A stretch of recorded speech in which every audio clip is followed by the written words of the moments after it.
Welcome to Whisperer of Madness. If you're enjoying the story, consider liking the video and subscribing. It really helps grow the channel and this community. Scratching Eugene Henry's ears, Ryan mentally rehearsed his villain's speech. He had put on the war hat and prepared for battle. Since Frank and the improved Mosquito were too big for the presidential van, the group instead switched to a light black truck and put the heavy hitters in the back. T drove with a bandit's hood covering her face, which made the android look like a hostage-taker. Saren sat at the front, while Ryan kept the second row of seats for himself.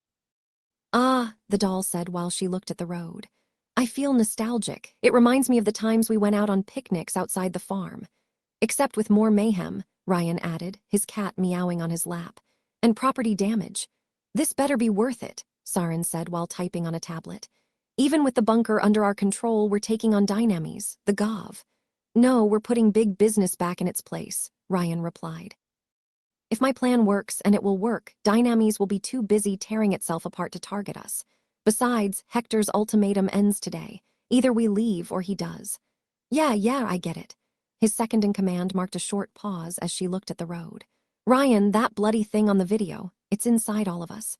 Inside everyone who took a knockoff elixir," which according to his calculations, covered around 10% of New Rome's population. Knockoffs cost a lot, but not as much as a house, and both Dynames and Augustus made extensive use of the substance to bolster their forces. 1 in every 10 people they crossed on the street could become a bloodstream clone at any moment. "So almost all the gang," Saren said. "Whoever thought it was a good idea deserves to get shot." "Tobacco companies kill half their clients," Ryan replied. Knowing Darth Manada, he probably thought the profit margin was worth the risk. "They can't get away with it," T argued. "That's monstrous." "Agreed," Saren nodded sharply. "And besides, they refused to pay us after all the risks we took fighting Augustus. Sweet revenge it is." "Saren, darling, are the videos ready?" Ryan asked.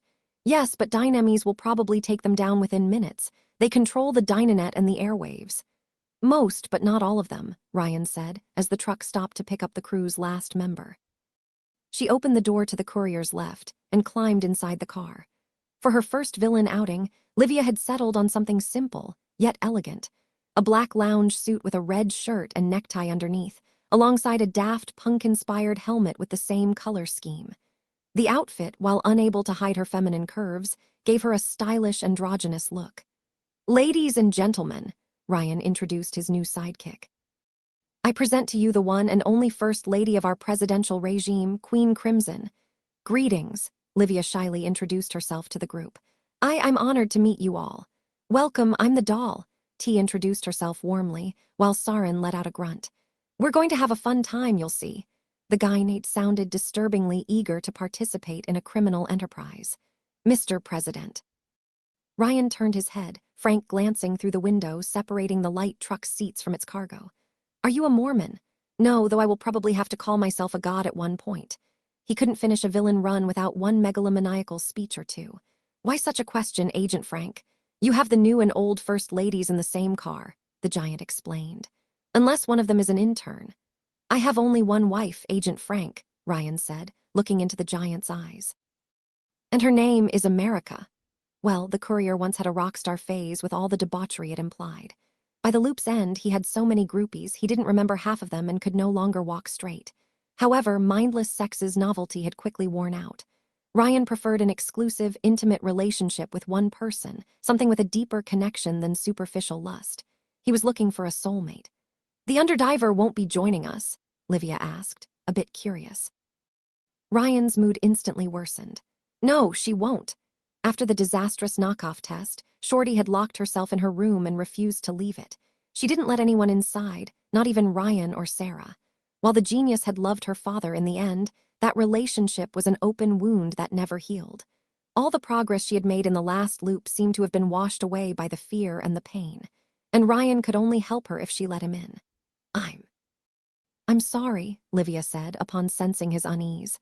"I didn't mean, Queen, I love your costume," T said at the front, trying to guide the conversation towards less awkward grounds. "Especially the French techno style." "Oh, thank you." Livia joined her gloved hands together, and though Ryan couldn't see her face beneath the helmet, he would have bet his hand that she looked embarrassed. "Do you like it too, Quicksave?" I can't diss anyone wearing a Dior suit, Ryan reassured Livia, Eugene Henry moving from his lap to the Augusty princess. See, even my cat approves. He only accepts the best. Is it wise to bring him? Livia asked, petting the feline while the truck moved towards Dynamy's Star Studios. I know cats have 9 lives, but he will be in the middle of a war zone. I guarantee you that everything will happen as I have foreseen, Ryan said ominously, before giving her the fisty brothers to wear. Put them on, please. Gauntlets, Livia asked. What do? They turn people into donuts, the courier replied before checking the time. According to our schedule, we have roughly 1 hour before wardrobe and the others check in to do their cameos. We'll arrive right in time for the morning news. Soon, the truck reached the confines of Dynamy's Star Studios. The park already buzzed with activity, an army of technicians and interns moving towards the cafeteria for their morning coffee shot. 2 guards lazily controlled cars trying to get past the security checkpoint, none of them wearing power armor. As Ryan learned from his previous visits, Dynamy's didn't expect anyone to attack the place. Everyone put on their seatbelts, T asked, her hands tensing on the driving wheel as they approached the checkpoint. Ryan, subtle or loud?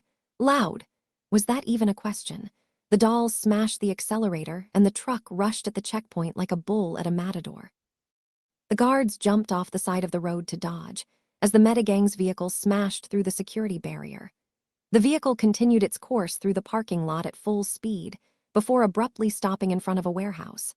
Technicians watched, astonished, as the supervillain crew exited the car. Ryan carried Eugene Henry in his hands. Livia struggled to put Fisty over her gloves.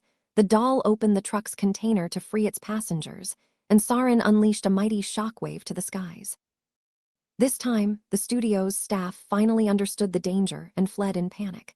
Finally out, Mosquito said as he exited the truck's container alongside Frank. Having overfed on high-nutrient blood, the bugman had almost doubled in size. The crimson flesh beneath his exoskeleton had turned green, his muscles swelling until they became almost grotesque.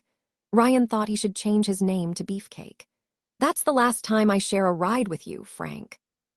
Mosquito, dear, you protect the car, survey the area, and raise the alarm if someone tries to fly in, Ryan said. The doll grabbed a rocket launcher hidden beneath the seats and locked the truck. Time to dazzle New Rome. Sarin blew up the warehouse's entrance with a shockwave, while Beefcake took flight and ran circles above the studio. Ryan walked into the hole first, like a boss, while his minions followed in regimented order. The group entered a reception hall, ignoring the terrified secretaries, interns, and workers too afraid to stop their advance. Most of the security guards weren't paid enough to fight a band of genomes, but one did dare to threaten Ryan with a gun. The courier froze time and disarmed him with one hand, using the other to carry his cat. Ryan eventually reached a door protected by a keycard lock, reading the words News Studio written on it.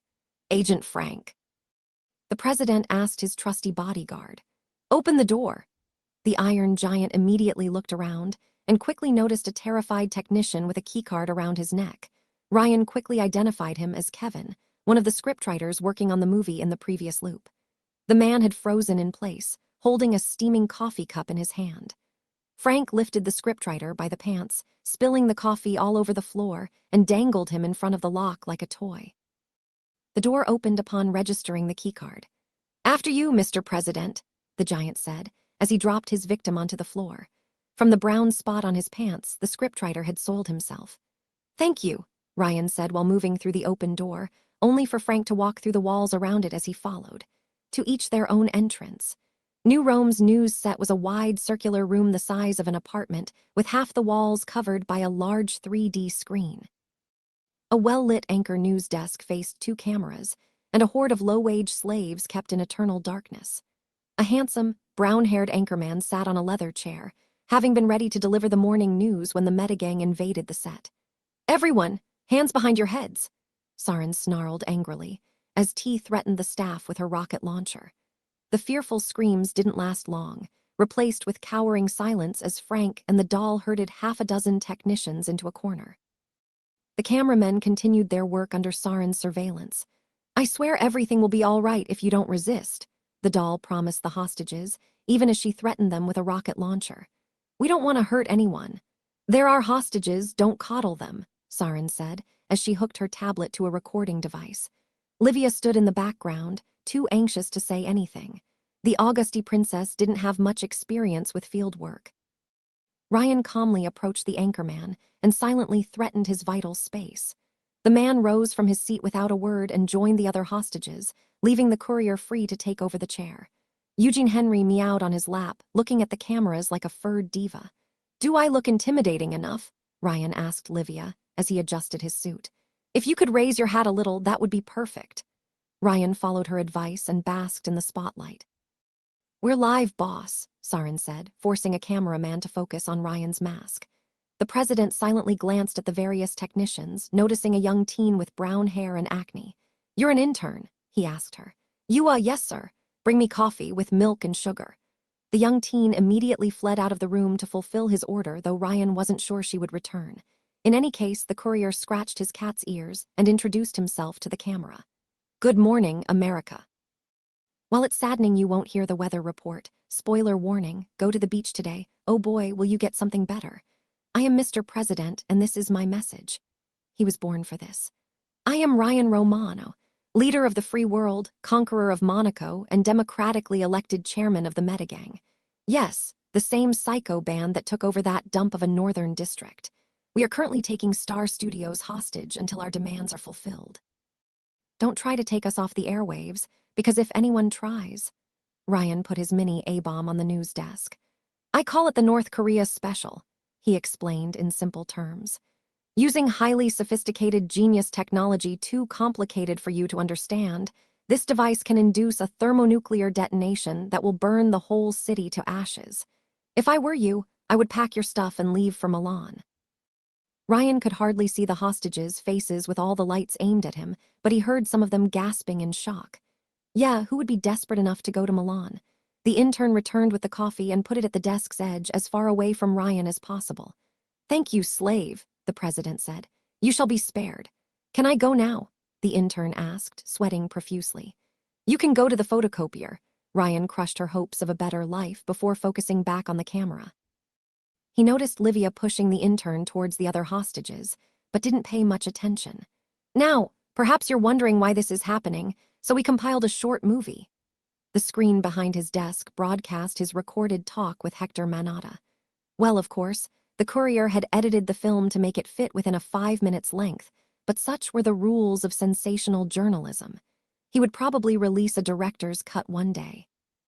"No more knockoffs," Hector Manata's voice echoed behind Ryan. "My agreement was with your predecessors, and their demise changes everything. Certainly we can continue where they left off. Your people didn't deliver, so why should I honor my side of the bargain? Then I should reveal what's inside your knockoffs. I'm sure your people will love buying a psycho in a can. Do you have any proof?" Video switched to the disastrous elixir test, of Bloodstream's horrifying essence turning the overpriced drink into a screaming slime. Livia let out a gasp of horror at the sight, while the hostages started to whisper between themselves. "They're taking down the video almost as soon as I put it on a website," Sarin said while typing on her tablet, "but it still makes thousands of views each time I upload it." The president nodded, knowing once something was on the net, it would remain there forever. "I will personally perform the kids' show version, and since I do not believe in CGI..." Ryan put 3 plasticine figurines on the desk, representing Hector Manata, Augustus, and Big Fat Adam. "Say hello to stop motion." An awkward silence followed. Tough crowd. Ryan, who had a long experience with this kind of performance, did the voiceover. "Hey, I'm Mob Zeus." He raised the Augustus figurine while doing his best impersonation of the tyrant. "And I'm evil." Livia chuckled, and Eugene Henry left Ryan's lap to land on the desk. The cat started playing with the A-bomb like a ball of yarn, to everyone's horror, and Ryan briefly interrupted his performance to glance at his pet. "Good kitty," he said, scratching Eugene Henry's back and feeding on the audience's tears of despair. "You like my A-bomb, huh? You like it, do you?"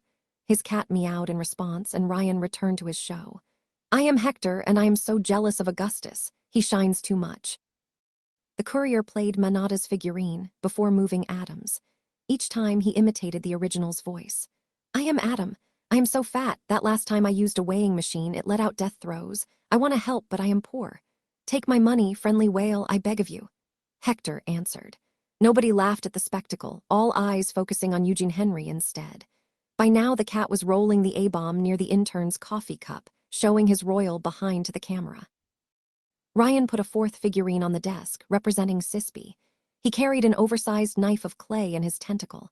"I am Sishak," the president voiced the Brainjecker's figurine before moving it behind Adam S., "and I am a traitor." "Mr. President, turn around." Frank panicked as he relived his previous charge's murder. "Turn around." The Sishak figurine stabbed Adams in the back, the madman collapsing. The whole building trembled as Frank punched the ground in grief. "And that's where I come in, the hand of injustice." Ryan smashed the Sishak figurine, turning it to paste. Then he raised his plasticine-covered fist. "I have been disrespected, humiliated, unpaid, but never broken. They called me mad, but I will show them all. I am taking all of New Rome hostage until Dynamis pays me the ransom I deserve, the outrageous sum of one." "He's gonna say it," the doll gasped.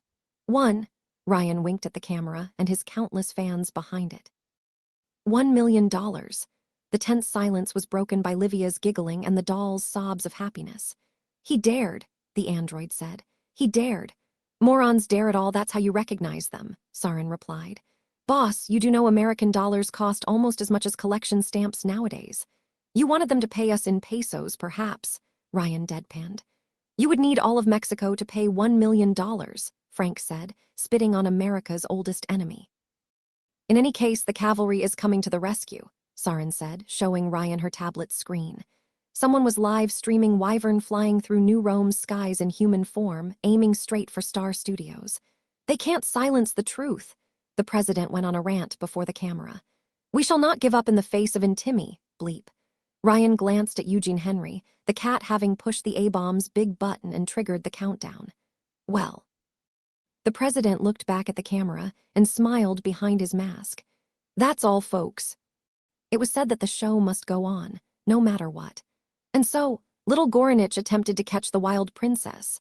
Ryan continued his play, having a three-headed dragon plasticine figurine pursue that of a pink princess. After running out of video material to humiliate Dynamis with, the courier had started to improvise. But she ran too fast for his tiny legs, and poor Goranich had forgotten he could fly. Nobody paid attention to his Shakespearean play, except Frank, whom the groundbreaking plot captivated. Everyone else instead focused on the inactive nuclear device on the news desk.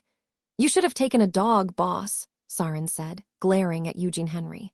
The cat knew he had sinned, so he tried to look cute to avoid punishment. Unfortunately for him, Hazmat Girl didn't have any heart to soften. "I understand why the Chinese ate them." "Come on, I disarmed the countdown," Ryan said, though he had to freeze time for it. He abandoned his play to scratch his cat's ears and reassure him. "You're sorry you scared them, huh? You didn't want to kill them all, it was an accident." T cleared her throat. It was just a vocal effect, since as an android she didn't need to breathe. "Ryan, Mr. President," Ryan corrected her. "You're my friend, doll, but we're on TV right now." "Mr. President, while I love animals, I believe you're spoiling your cat rot." "Good," his master replied with a deep, dark voice before noticing Livia nervously approaching him. "Yes," his new sidekick began to whisper in his ear. "I'm seeing Wyvern attacking Mosquito and an ill Migler team besieging the building alongside the private security." "Is the panda among them?" Ryan asked, suddenly worried. "Who?" Livia asked, apparently never having taken notes on the mighty man-bear. "The panda, the chosen one," Ryan explained, loud enough for the hostage and TV viewers to hear. "The only genome whose power trumps mine. Our long-awaited duel has been foretold by precogs." Livia giggled behind her helmet. "No, I don't think so," she whispered, only to turn serious. "But Felix is among them, and a few of my alternate selves die from glass shards to the neck." So the carnival did intend to target them this time around. The courier learned enough about Dynamis to predict their movements, but he couldn't say the same for Hargraves. Did the carnival ally with the Manata brothers like in the previous timeline? Or did they remain free agents for now? "We'll make sure nothing happens to Felix," Ryan whispered back too low for others to listen before hamming it up. "With our combined power, Queen Crimson, we will rule all of New Rome." "Start ruling your stupid cat, and then we'll see about the city," Sarin said, unimpressed. "In any case, we're returning home." "What about the hostages?" T asked, almost hopeful. "Do we take them with us?" Ryan shrugged his shoulders. "I realized it was a bit redundant to keep a dozen people hostage when we have a nuclear device to threaten the city with. And I do not think we have enough space in the truck," Livia pointed out the obvious. "Ah," the doll said, lowering her weapon and allowing the hostages to breathe. I was starting to like them. T had known them for half an hour, and she already developed Lima syndrome. She was too soft for the job. The group exited the Star Studios warehouse 1 minute afterward, with Sarin carrying the A-bomb and Frank the plasticine figurines. Ryan walked at the front, holding Eugene Henry in his arms like a diabolical mastermind on a stroll. No sooner did they pass the warehouse's doors than a shockwave almost caused them to trip up. The courier raised his eyes and watched Mosquito wrestling with a fully transformed wyvern up in the skies.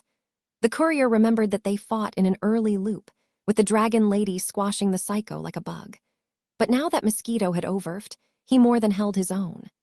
The flying beefcake punched Wyvern so hard that it caused windows in the vicinity to crack. The blow sent the dragon tumbling backward, but she quickly corrected her descent. She retaliated with her breath, Mosquito fleeing out of the path at astonishing speed. While the two titans duked it out in the skies, the group prepared to return to their truck, only to find it surrounded by a dozen private security members in black riot gear. Multiple laser rifles pointed at Ryan and his men, while one wise soldier targeted the president's crotch. None of them opened fire, though. As Livia warned, they also had a few genomes with them. Adam Kitty, who didn't carry throwable weapons yet, reloaded that cheap knockoff, who at least had the decency of bringing a lightsaber, and Ryan's favorite hero in the world. "Hi, Wardrobe," the courier warmly greeted his future rival. "We finally meet in the flesh." "Hi, nice to meet you too, Quicksave." Wardrobe waved a hand at the group. This time she cosplayed as an FBI hostage negotiator with a megaphone in hand. "I loved your stop-motion play." "Wardrobe, please don't encourage that madman," Adam Kitten said, hands raised. He looked like a cat ready to pounce on mice and eager to finally stretch his legs. Livia tensed at the sight of her ex-boyfriend but wisely remained silent. Sorry, Wardrobe apologized before raising her megaphone. "Please surrender, you're surrounded. And you're outgunned," Sarin replied while raising the A-bomb, Wyvern and Mosquito's duel causing more shockwaves. "Back off." A few private security members raised their rifles at Miss Gaskell, but none dared to pull the trigger. "I'm Mr. President now," Ryan said, scratching his cat behind the ears. Frank stood proudly behind his master while the doll pointed her rocket launcher at Reload. "You should know, of all people. After all, Wardrobe, you created me." "I created you?" she asked with a frown, before studying his costume in depth. Her face paled upon recognizing the ensemble's perfect harmony of colors, the authority of the necktie, the softness of the gloves, the savagery of the bowler hat. It was you who asked for the costume." "Wardrobe, you know this guy?" asked Reload, his hands tightening around his weapon. "I designed his costume." Wardrobe paled in horror at the terrible truth. "But I didn't know someone would use it for evil. It has skulls on the socks." Felix snarled, pointing a finger at Ryan's boots. "What did you expect?" "That's right, Wardrobe," Ryan said, his voice as deep as the darkest abyss. "By creating this cashmere suit, you sowed the seeds of your own nemesis, a grim darkness born of your shining light." My nemesis." Emotion broke through Wardrobe's face as her wish for a flashy supervillain archenemy was granted. "I have a secret nemesis." "Yes, you do." Ryan extended one hand at her, holding Eugene Henry with the other. "Join me, Wardrobe. Become my archenemy every day of the week. Together, nothing can stop our brand. We will build a multi-billion-euro franchise, greater than even Star Wars. We will flood the market with merchandise and we will rule the box office. Only through me can you achieve the popularity you crave." Yes. "Oh, Mr. President, I accept your offer." Wardrobe surrendered to the lure of a long-term exclusive rivalry. "We'll be fighting forever." "Good, how about we schedule our first fight tomorrow?" "Would tomorrow be all right?" Ryan took a few steps forward, not waiting for an answer. "I have a very busy agenda. Doomsday weapons won't build themselves." Reload moved in the president's path, weapon raised. "You're not going anywhere, you maniac. Is it me, or do you really think you can actually stop us?" Ryan channeled his inner villain, while Sarin dangled the A-bomb threateningly. "Don't force me to assert my authority." "Be wary, Reload. He can stop time for an unknown duration," Adam Cat warned his fellow hero. "He's also probably a genius of some kind from the bomb, but we don't know his specialty yet." "A genius?" Ryan blinked behind his mask. "Wait, you think I'm a psycho with 2 powers?" Adam Kitten snorted. "Dude, you hold an entire city hostage with a nuclear device and a band of mutants. Either you're a psycho or you're just psycho." Your reputation for mental instability makes a lot more sense now, Reload added. Frank took a step, ignoring the laser rifles pointed at him. Mr. President, do you want me to clear the area? They're going to do that on their own, or I'm pressing the button. Sarin froze as the weapon suddenly vanished from her hand. Huh, I've got it, Wardrobe rejoiced, having quickly changed her costume. Her clothes had transformed into that of a French gentleman with a monocle, a long cloak, and a top hat from which she had drawn the A-bomb. Arsène Lupin. Ryan immediately protested. Someone is getting choked for TH. Reload immediately leaped at the courier with his laser blade raised. However, Frank swiftly grabbed his leg in midair with one hand and splattered him on the ground like a club. The poor violet genome immediately regenerated and cut off his own leg before Frank could kill him again. Minions, dispose of these annoyances without touching the truck, Ryan ordered as the private security opened fire. The courier froze time to sidestep the barrage, while Livia and Sarin took refuge behind Frank. The lasers failed to pierce the doll's reinforced metal body, though they burnt off parts of the artificial skin. But leave me the young kitty. I don't have a cat theme. Felix snarled, attempting to touch Ryan with his naked hand. The president gracefully sidestepped to dodge the blow, and then a second.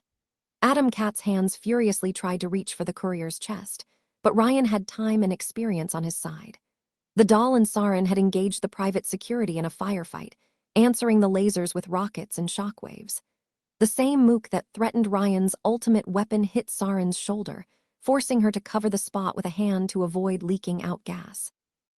Meanwhile, Livia positioned herself behind Frank as he attempted to catch Reload, using the Iron Giant as a shield against the private security's lasers. She seemed to be looking for someone she couldn't see. Wardrobe backed off, wisely trying to keep the A-bomb away from the battle, and Wyvern above smashed Mosquito against the warehouse's roof. Oh, well, for a second I thought I might need to use my hands, Ryan taunted Felix. I guess my legs will be enough. I'll show you hands. Adam Kitten all but leaped at his foe, but the courier simply dodged and tripped him. The young hero crashed headfirst into the ground, much to his fury and humiliation. It is useless to resist, Ryan said, as he loomed threateningly over his former sidekick. Though he had no intention of harming his friend, someone else thought otherwise. All windows in the area, including the light truck S, exploded at once. Glass shards flew at Ryan, and he felt a slight shiver down his spine. Ryan stood with his hat against his chest. The firefight briefly died out as everyone tried to gather their thoughts. Livia had activated her power and skipped time forward. The Auguste princess stood near the truck, with a visible and bloodied shroud lying on the ground. The vehicle's container looked slightly damaged too. Livia had punched the invisible vigilante with Fisty, causing him to hit the container and lose focus. As for the others, the doll patched Sarin's wound, both of them hiding behind Frank. The Colossus had finally caught Reload and seemed ready to crush his back against his knee. Adam Kitten was struggling to get Eugene Henry off his face, the cat clawing angrily at his cheeks. Ryan had probably thrown his pet at the hero in the skip time, but he couldn't tell for sure. Damn it, was that how it felt for others to fight Quicksave? That empty feeling of missing all the real action. No wonder the courier's foes hated him. Quicksave! Ryan raised his eyes and witnessed Wyvern flying over his head. Dragon Mom had regained her human form, while Mosquito was slowly deflating back to his original size, embedded in the warehouse's front wall. Surrender, Wyvern warned, her face straining with fury. I won't hesitate to use lethal force. You know what's better than one A-bomb, Dragon Mom. Ryan plunged his hand into his bowler hat and quickly brought out a tiny metal sphere before Wyvern could descend upon him. Another bomb. Wyvern froze in midair, even as all private security members within earshot aimed at Ryan. Wardrobe, steal the bee. If you want me to juggle. Ryan performed an illusion trick to swiftly bring a third bomb out of his jacket, making it look as if he had duplicated the sphere. I've got a third. Thank Mecron for his matter replicator. It made it incredibly easy to manufacture nuclear devices. Almost too easy. And as Ryan had guessed, while Wardrobe immediately changed back her costume to Arsène Lupin, she didn't attempt to steal both bombs from under his nose. Her power had limits. Still, one private security agent attempted to shoot the courier's arm to make him drop one of his nuclear devices. Ryan simply froze time and reappeared a few feet away. Nah, he said, his fingers brushing his weapon's buttons. You try anything, I stop time and we play Dr. Strangelove. Wyvern frowned, though she didn't make a move. You won't dare. I literally let my cat do it on live television. Ryan pointed out, his thumbs brushing against the buttons. Wanna bet? For a tense and agonizing minute, nobody dared to move. Well, with the exception of Eugene Henry, who finished clawing Adam Cat's face to run back to his master. All eyes looked at Ryan, fearing he would follow through with his threat. Wyvern's jaw clenched so hard the courier thought she might destroy her own teeth and moved her hand to her ear. The geniuses in Dynamy's HQ probably confirmed the bombs as genuine through an earplug, and Dragon Mom didn't dare to call out Ryan's bluff. As I thought, Ryan said, smugly rubbing his victory into his foe's face. You see right here, that's the difference between us. One gets to be the goddamn USA, the other gets to be Afghanistan. Mr. President, didn't we sign treaties on the non-proliferation of nuclear weapons? Frank asked, still holding a helpless reload within his hands. The violet genome attempted to stab the iron giant with his laser blade, but inflicted minor to no damage. Yes, but nobody respects them, Ryan replied before glancing at his men. Ladies and gentlemen, pack your things, we're going home. Frank, get Mosquito. Frank immediately tossed reload over his shoulder, his strength sending the poor violet genome flying above the warehouse, and then helped the wounded Mosquito hop back on the ground. Mosquito complained as Frank helped carry him, blood gushing from his wounds. The bugman had regained his original size. Damn, she hits hard, pain hurts so much. You're not going to get away with this, Wyvern said, simmering with anger. While Wardrobe had turned into a nurse to help the wounded, Adam Cat glared at the metagang, claw marks all over his face. The disguised Livia did her best to avoid looking at him, perhaps out of shame. Au contraire, I think I will get away with it and the money, Ryan said, as he opened the truck's door for Livia. The Auguste princess grabbed Eugene Henry and stepped inside the vehicle, imitated by Sarin. Though hopefully your boss won't get away with stuffing a body snatcher into an overpriced product. You think I believe any of this? Dragon Mom tried to sound confident. Ryan could sense the doubt creeping in her voice. That I can believe any of this? Darling, Ryan asked T as she helped the wounded Mosquito and Frank climb into the truck's container. Give our dragon friend the proof. The blood. T opened a hidden compartment inside her arm, much to everyone's shock, and then tossed a small syringe at Wyvern. Over here. The superhero caught the container with one hand, frowning upon seeing a small quantity of blood inside. What is this? A few drops of the underdiver's blood. Though Dynamy's already took samples and a DNA scan, Ryan doubted the company shared them with its shining hero. Wyvern wouldn't have signed with the mega-corporation if she knew about its dirty secret. Apply it to any knockoff elixir and you'll see the truth for yourself. I would suggest asking for Devilry's help, though. If that stuff touches you, you're dead. Wyvern said nothing, even as Ryan prepared to climb into the truck last. The courier sent one last glance at the wounded Shroud on his way. I'm surprised you decided to fight us, he told the glass manipulator. I mean, you went so far to hunt down all of Bloodstream's clones. I thought you would go after Dynamy's first. We failed. The courier frowned behind his mask. We didn't stop it, Shroud rasped, struggling for breath. Livia's blow probably damaged a lung. We just delayed. Delayed what? Bloodstream's return, Ryan asked with a frown, but the glass manipulator was in no shape to answer. The courier briefly wondered if they should bring the vigilante back to the bunker for medical attention, but it would only encourage Leo to attack them immediately. Dynamys would take care of him, if only because he tried to help them. A few seconds later, Ryan sat inside the truck as the doll drove it away, glancing through the broken windows. Nobody dared to stop them as they left Star Studios. So, Ryan asked his troop, who's up for French? Livia let out a breath of relief, letting go of her stress. That was amazing, she said, her voice brimming with enthusiasm. I couldn't tell how the situation would turn out at any point.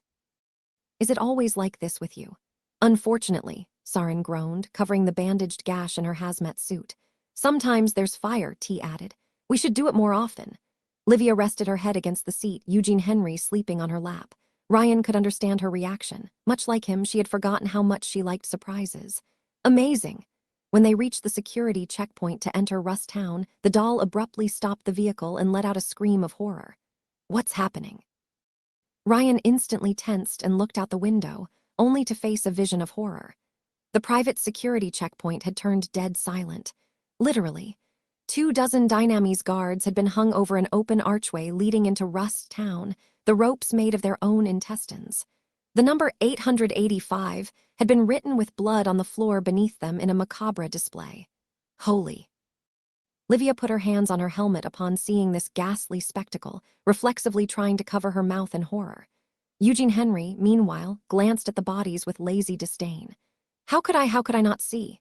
You couldn't see it, Ryan said, as he fearfully realized who had perpetrated this terrible deed. The reason why this run is already doomed, the courier replied, pointing his finger at the letters written on each corpse's chest. Together, they formed a single, ominous sentence. Happy birthday. Ryan looked into the rear-view mirror and watched two pointed ears slowly rise behind him. It had been 2 loops since Ryan last met Vulcan in the flesh.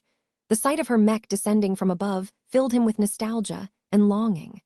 Ryan stood in front of the bunker's entrance as Vulcan landed her vehicle atop a pile of trash. She climbed out of her metal suit, stood atop it like a pint-sized conqueror, and smirked.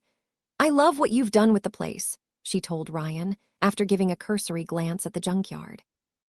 Mechron's mech guarded the entrance while surrounded by burning helicopters, all of them bearing Dynami's logo. And yet, Ryan didn't pay much attention to them. He only had eyes for this fierce woman who once saved him from Hannafat Lecter at this very spot. His heart had beat for her then, and it still did so today. What's wrong?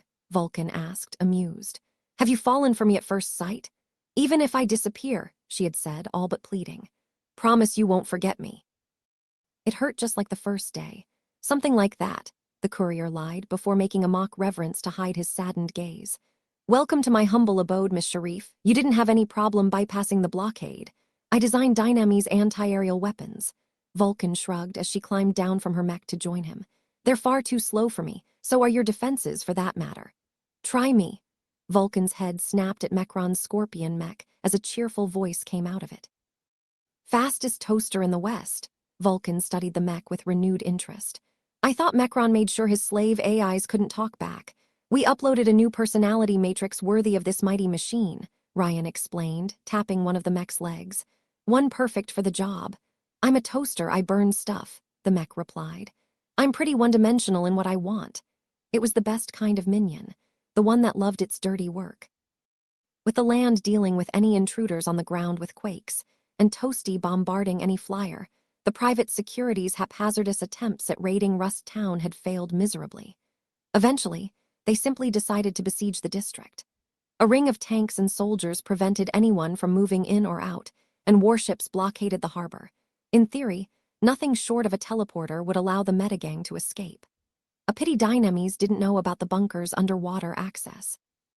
Ryan had carefully edited it out of the plans he sent to Nora, in case she connected the dots. Dynamis would devote all its resources to besieging Rust Town, leaving their HQ vulnerable to a sneak attack. The fear of Ryan's A-bombs would keep the megacorporation from attempting anything drastic, but only for a short while. Eventually, they would figure out a way to neutralize his weaponry, but by then it would be too late. Still, I'm surprised you showed up, Ryan admitted, as he invited Vulcan inside the bunker. Associating with us won't be good for your reputation. A deal is a deal, the genius replied with a smirk, and a man humiliating that bitch wyvern in front of the entire city is a man after my own heart. If I don't make it, go to Laura, because she's so fucking perfect. And it took New Rome's destruction for them to bury the hatchet. Perhaps I can make the deal even sweeter. Ryan raised his hat and drew an A-bomb from it. Vulcan raised an eyebrow at the courier but accepted the gift gracefully. The happy face she made whenever he offered her this bomb delighted Ryan. Are you trying to bribe me? Yes, the president replied, knowing she would love it. Is it working? I dunno, she answered with a laugh, playing with the beautiful metal ball. Mine are bigger than yours. You haven't seen my full arsenal, Ryan replied, unable to resist. I polish it every day. Vulcan smirked coyly. I only believe what I see. Damn it. Ryan could tell that if he put on the charm, Vulcan would fall for him again. They shared a natural, playful chemistry, the same love of big bombs and innuendos.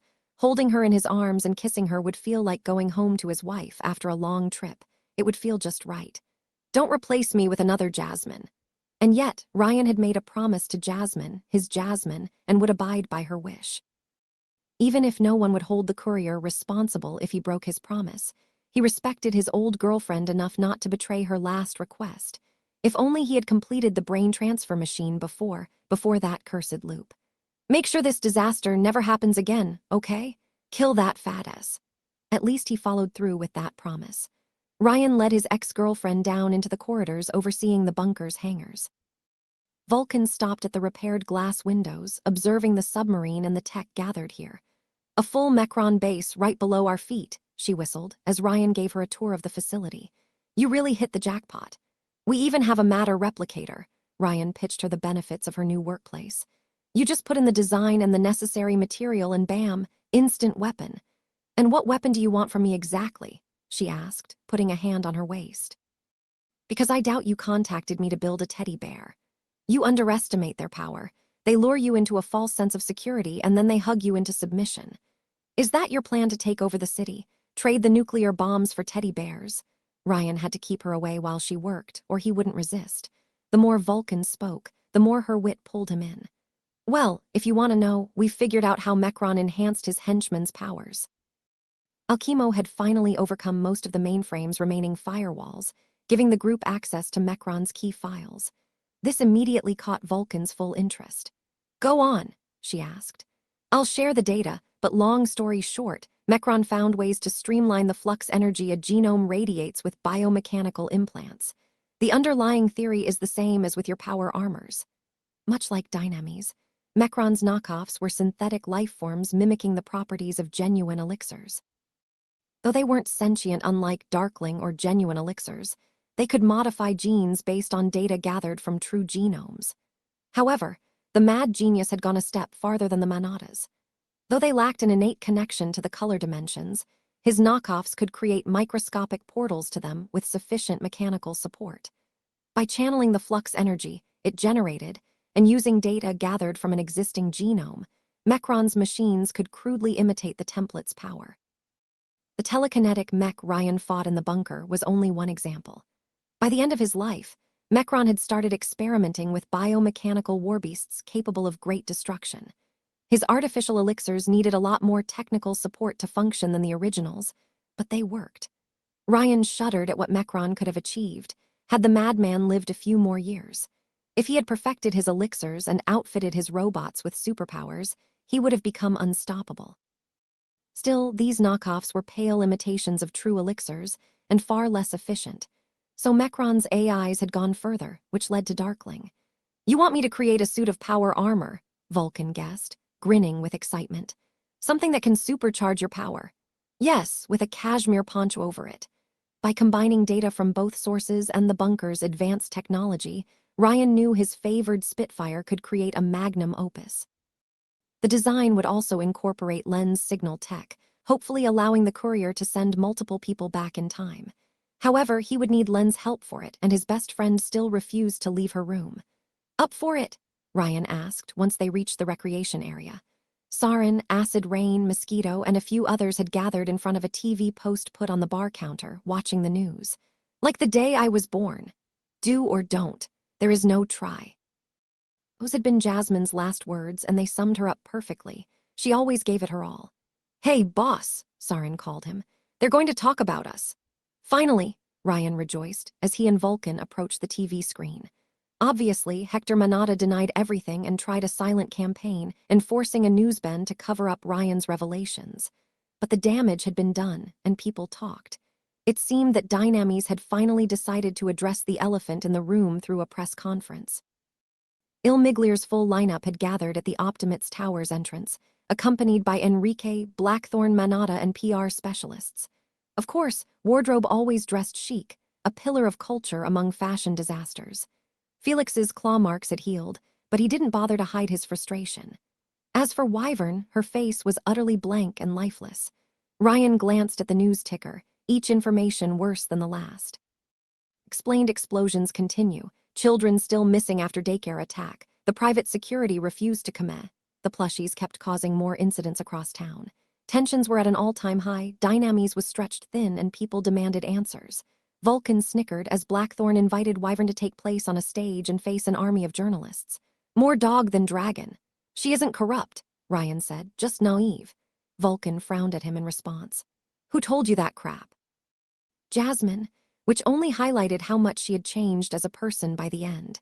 Jasmine had been willing to give up her grudge, but Vulcan wouldn't move on by herself, not without help. Ryan listened silently as Wyvern addressed the crowd and all of New Rome. She of course condemned the Metagang's terrorist threat, promised retribution she couldn't deliver, said everything was under control, blah blah blah. Many of you have wondered if the images shown on this so-called Mr. President's video were genuine, Wyvern said, her expression stoic and professional, or if his accusations about the dangers of knockoff elixirs were founded. The courier braced himself for impact. They are! The audience exploded into gasps, shock spread across the Miglier team, and the PR assistants looked at Wyvern as if she had lost her mind. Clearly, her outburst was entirely unscripted. Even Vulcan opened her mouth in surprise, astonished that her former ally would dare defy her employers. Enrique Manata remained as still as a statue and made no move to interrupt the superhero's revelations. Perhaps he had wanted to say such things for a long time but never had the courage to. Felix's reaction wasn't so restrained, though. The young kitten simply walked away from the press conference and from Dynamis. I have checked, Wyvern continued, her face twisting in anger and bitterness. I cannot stay silent about this, nor remain with an organization capable of something so terrible. As such, I am permanently stepping down from my position as Miglier's leader, though I will continue to cooperate with them against the Met. The declaration was met with an explosion of questions from the reporters and a wide grin from Vulcan. More modest, Ryan simply joined his hands. All according to Keikaku. After Alkimo fully took over the bunker, he had set the robots to maintenance duties and tasked them to repair the place. The genome research lab where Ryan had fought Mechron's spider mech was no different. Though the machines hadn't yet filled the ceiling hole created by Darkling, they cleaned up the floor and repaired broken vats. When he entered the room, Ryan found Livia sitting on the same kind of robotic chair which Adam used to restrain him. The Augusti princess had removed her helmet and grinded her teeth together as a mechanical arm gathered a few drops of blood from her left arm. Braindead had connected to a large computer system linked to the chair, observing the data on a screen. You're all right, princess? Ryan asked Livia, worried for her well-being. He could tell from experience that Alkimo had no problem roughing up his patients. I hope I will not regret it, Livia said, covering her naked arm with her sleeve once the machine was done. This information could cause great harm in the wrong hands. Ryan could see her point. Augustus had become the warlord of Italy by virtue of having two powerful abilities with no side effects. A cure for the psycho syndrome would potentially allow anyone to do the same, causing an arms race. Even you must be curious about your special status, the courier pointed out. A bit, she admitted with a smile. My father said we had been chosen by fate, but I've always been skeptical. Well, Alkimo said as results appeared on the screen. How interesting. Done blood-sucking young women, Ryan asked as he offered Livia his arm. The precog responded with a charmed smile as she accepted his help with aristocratic grace. She didn't let it go even once she had risen up from her seat. People will talk. As if I cared what the meat said. Now stop barking and look. We will make history today. The courier and Livia obliged, looking at the screen. A woman's bioscan appeared, representing the skeleton and major organs. Spots of orange and violet colors flared all over the body, like oil and water pushing against one another. This shows Helen's results, Ryan asked, Acid Rain having served as the first test subject. Indeed, Alkimo confirmed. Each of her elixirs rewrote around 50% of her DNA, and they conflict. Sometimes the orange elixir affects 51% of her body, sometimes 49%, the exact percentages vary each day, creating mutations, tumors, and other health problems. The genius uploaded a second picture, which Ryan assumed represented Livia's biosigns. The Augusti princess was almost entirely blue in color, with a slight spot of violet near the ears and brain. Like the previous scan, the colored areas didn't move at all. Now our friend here is very different, the genius continued his explanation. Most of her genetic code has been affected by the blue elixir, to the point she might appear as a monocolored genome at first glance. I took the blue elixir first, Livia said. Alkimo nodded, before pointing a syringe finger at the purple spot. However, around 2.5% of her DNA has been rewritten by the second, violet elixir. Both substances are remarkably stable, and do not overwrite each other's information. So Tyranno's theory was correct, at least partly. Livia's powers coexisted without conflicting or fusing. The million-dollar question being why this happened, Ryan said, and why only 2.5%? Don't you see the obvious? Alchemo asked with smug confidence, happy to see the solution which had evaded the courier for centuries. No, but I'm sure you will enlighten me, O great keeper of knowledge. Braindead didn't even answer the taunt, too high on his superior position as a teacher. The original elixirs were meant to bond with humans, with Homo sapiens. So far, all attempts to have elixirs bond to animals have failed, even with chimpanzees, who share almost 99% of our genome. Even Mecron only succeeded by creating a workaround, Ryan muttered, using technology to mimic a true genome's powers. But what if they had been on the right track? Braindead mused. Just not close enough. Ryan thought furiously about what he meant for a second, before the solution became obvious to him. The Neanderthals, Livia asked in confusion. The current Homo sapiens species interbred with Neanderthals before their extinction, with the Eurasian population inheriting around 2% of their genes from them, Ryan explained. Neanderthals were our closest relatives. Livia's eyes widened in genuine surprise. Enough to confuse the elixirs. I believe so, Alchemo nodded. My theory is that your elixirs mistakenly believed that they bonded to two different individuals instead of one.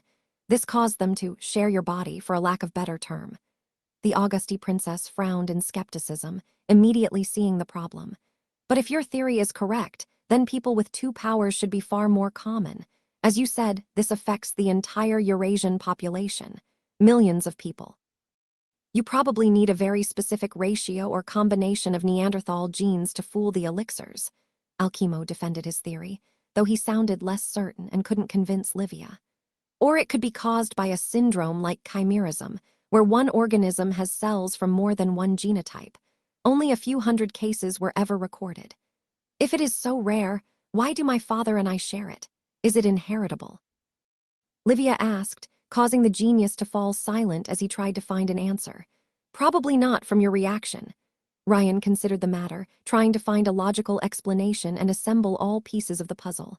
His thoughts turned to Darkling and his discussions with that sentient elixir. They were taught, Ryan muttered. I'm sorry, Livia asked. Someone told me elixirs were taught to bond with humans, probably by the alchemist. If Darkling's tale was true, then it had been pulled from its home dimension by Mecron's AI but refused to behave afterward, which implied the bonding process isn't natural for them.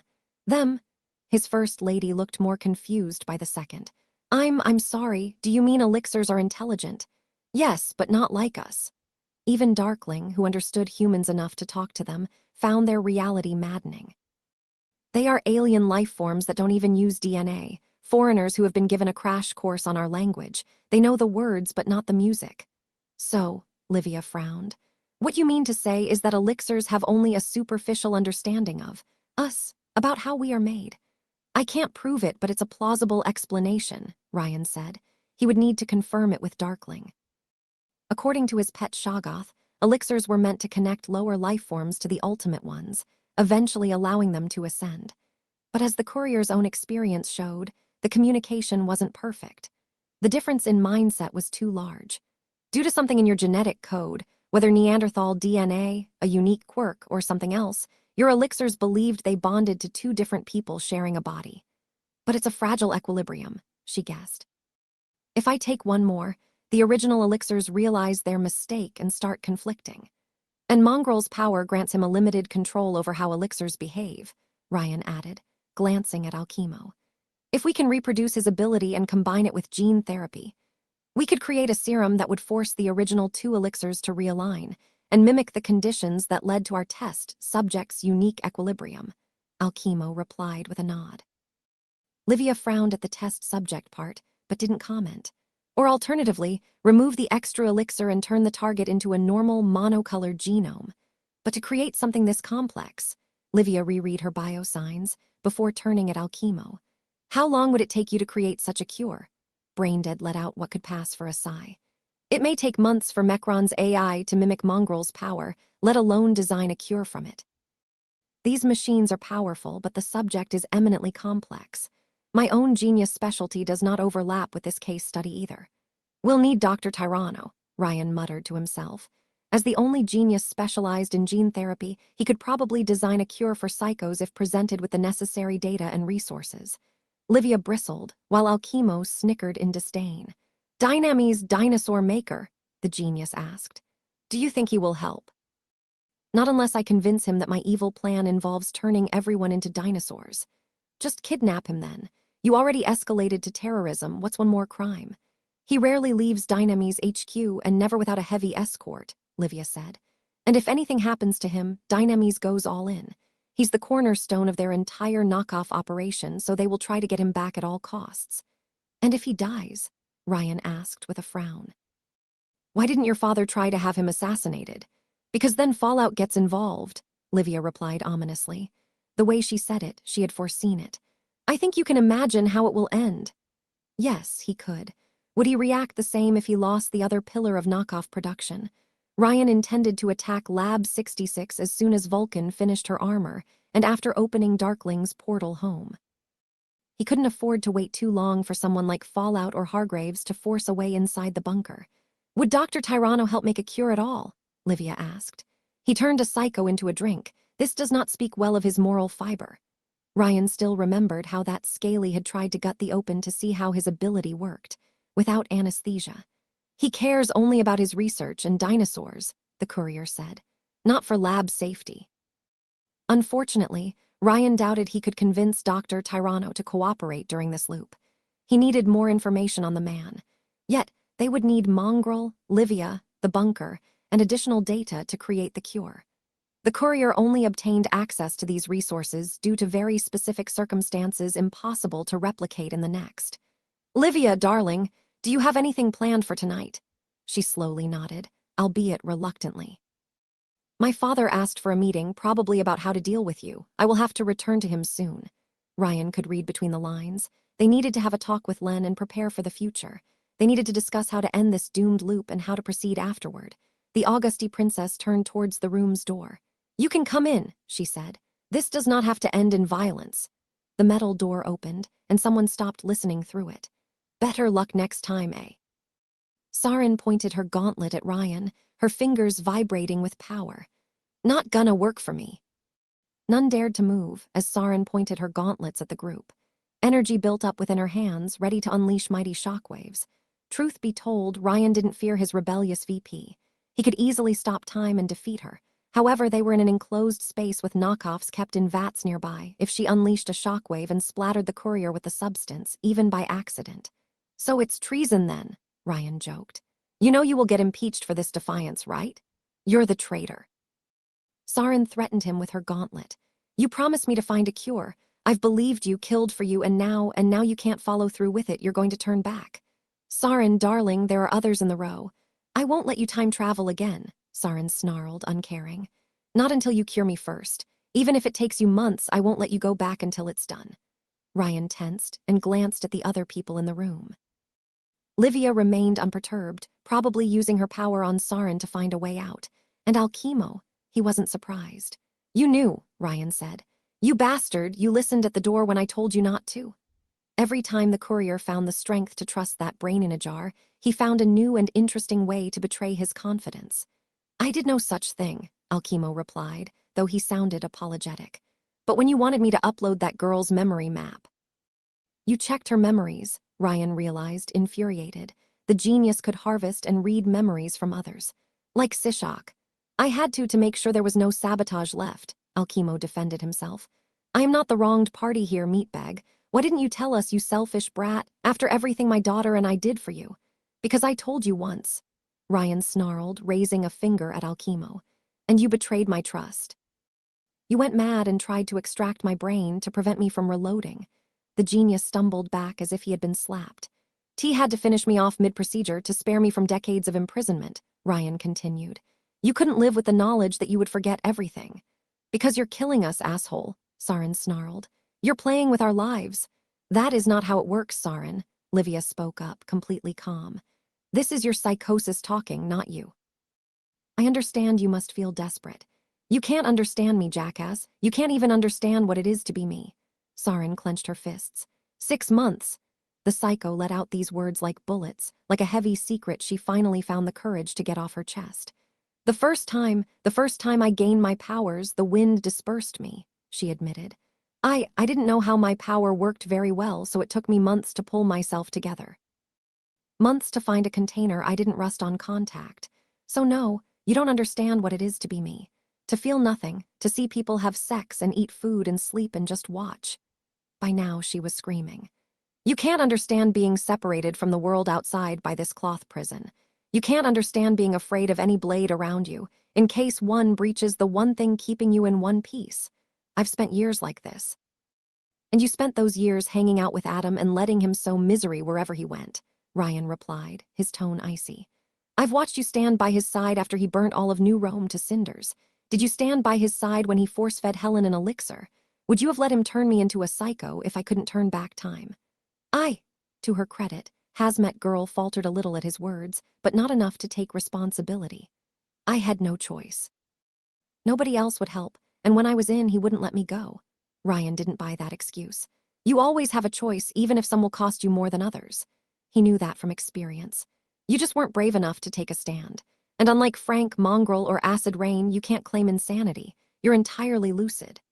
The courier felt some sympathy for her situation, and he owed her one for helping him so far, but it didn't even begin to make up for her actions. He would cure her, but he wouldn't forget. Sarin, we are working on a solution, Livia promised, her tone soft and diplomatic. We have gone further than what Adam the Ogre ever promised you, but we need more time. It's always more time, she said, skeptical. Adam said that too, next time's the charm. I promised that I would cure you, and I will, Ryan swore. But you have seen the corpses outside, the people Ghoul killed before I could stop him. This timeline is spiraling towards greater destruction. But we're alive, Sarin protested. Helen, Mongrel, Frank, you can cure us if you keep going, but you're going to run. You gave us all hope and you're to throw us all away. Who gives you the right to let us all die so you can get a new chance, huh? Who gave it to you? Ryan argued. I have some compassion for your airheadedness, but don't push me. I didn't ask for this power, but I made the best of it. I can achieve an outcome where everyone is happy, you included. Not me, another me. If you follow through with your promise and don't forget us, you hold all the freaking cards. If that's what you fear, we could copy your memories, Livia suggested, hopeful. I can store as many brain maps as needed. I have air for a head, Sarin pointed out. What brain can you copy? If you die now, I die too. Then why are you threatening me? Ryan pointed out. What do you think it will achieve? The psycho froze in place. You haven't thought that far, Livia said. Because you are not thinking straight, Sarin. Lower your gauntlets and let us talk it out. The psycho didn't listen. I'm sick of words, she said, pointing both her gauntlets at Ryan. You're all talk and no action like Adam. Cure me now or I'll kill you. I will come back, the courier replied. The words sounded bitter in his mouth. But you won't bring anyone else back. No more transfers. Your amphibian girlfriend, she's not going back either. Die, she dies too. Ryan tensed up, but Livia reacted quicker. All you will do is ruin your chances of ever being cured, she said. Because you won't stop him and he will remember. Has he abused your trust so far? Trust, that's what I should do, trust. Sarin trembled. Why? Ryan broke his silence. Because that's all you have left. The psycho opened fire. A blast of compressed air hit the wall behind Ryan, passing within an inch of his head and forcing a hole into the thick steel. He didn't flinch, nor did he move. Fuck! Sarin collapsed to her knees, hitting the ground twice with her fists. She had raised her white flag. I just don't want to die, I want to live. Sarin, you will live, Ryan said, his tone softening a little. I swear by the end of it you will have a happy ending. My name is not Sarin, you jerk, she hissed, her voice full of bitterness. Don't you get it? I don't want to be Sarin, I don't want to be that. I can't stand it, and I want my life back. Ryan hesitated for a moment before kneeling next to her and putting a hand on her shoulder. He felt nothing inside the hazmat suit except compressed air. I swear I will cure you all, he said. But you're not the only person on my Christmas list. Your turn will come, even if I have to repeat the same month for years, but you shall wait for it. She didn't push him away, which he took for a good sign. Alchemo, who had watched things unfold without a word, finally found his tongue again, or vocal device in his case. Meatbag, is that why you left us without a word? He asked. Because of what I did, Ryan shrugged. I couldn't stand the sight of you anymore after that, and once this loop is done, I hope I won't see you again. I'll consider your favor settled and you won't hear from me. The genius looked down at the cold, hard floor and then up. No, Ryan. I'm sorry. No, Alchemo repeated, ignoring the courier's glare. That was another me having a moment of weakness. I am not the person he was. We were one once, but we developed differently. You are who you are on your worst day, Ryan replied. It revealed what you are deep inside. I am who I am on my best days too, meatbag, and every day of my life. The cyborg shook his head. I am a cynical old man who had to make a robot daughter because he drove everyone else away. There, I said it. I was angry when you left and it hurt the doll. But it made me question myself, made me try to do better. Better for you, the courier accused him. No, the genius replied calmly. Not just for me, for the doll too. She wanted to help others, so I did. I can help you and that gaseous girl. Maybe she doesn't have a brain, but she can form memories. I can figure it out, make a copy of her mind, do the same for me and others. I don't trust you, Ryan replied. And the more people who know about my power, the greater the danger. Yet you expect us to trust you unconditionally, Alchemo snarled back. Ryan, Livia said, putting a hand on the courier's shoulder. You didn't trust me either once. Trust is earned, Ryan countered. Then let me copy the doll's memories and take them with you, Alchemo said. You may not like me, meatbag, but she loved you much to my annoyance. If we never meet again, my daughter will never find closure. You'll just leave a gaping hole. Whether you like it or not, you have people who care for and rely on you, Ryan, Livia said, glancing at a despairing Saren. You don't have to leave them all behind. I can understand the risks, but is it worth driving into the sunset without looking back again and again? Right in the gut. Ryan looked at Saren, and his mind wandered back in time. Back when he drove away from Monaco after freeing its prisoners. How he left behind people with whom he had shared a lifetime, never to take it back. He remembered Spain, France, Italy, all the places he visited, all the communities he helped but never stayed with. The courier could do the same with Rome, achieving his perfect run with Len and leaving the place afterward. No one would know but Livia. He could begin again, as he had always done. He had fun hanging out with Felix, the wardrobe, Vulcan, and many others, but his eternal life would go on without them.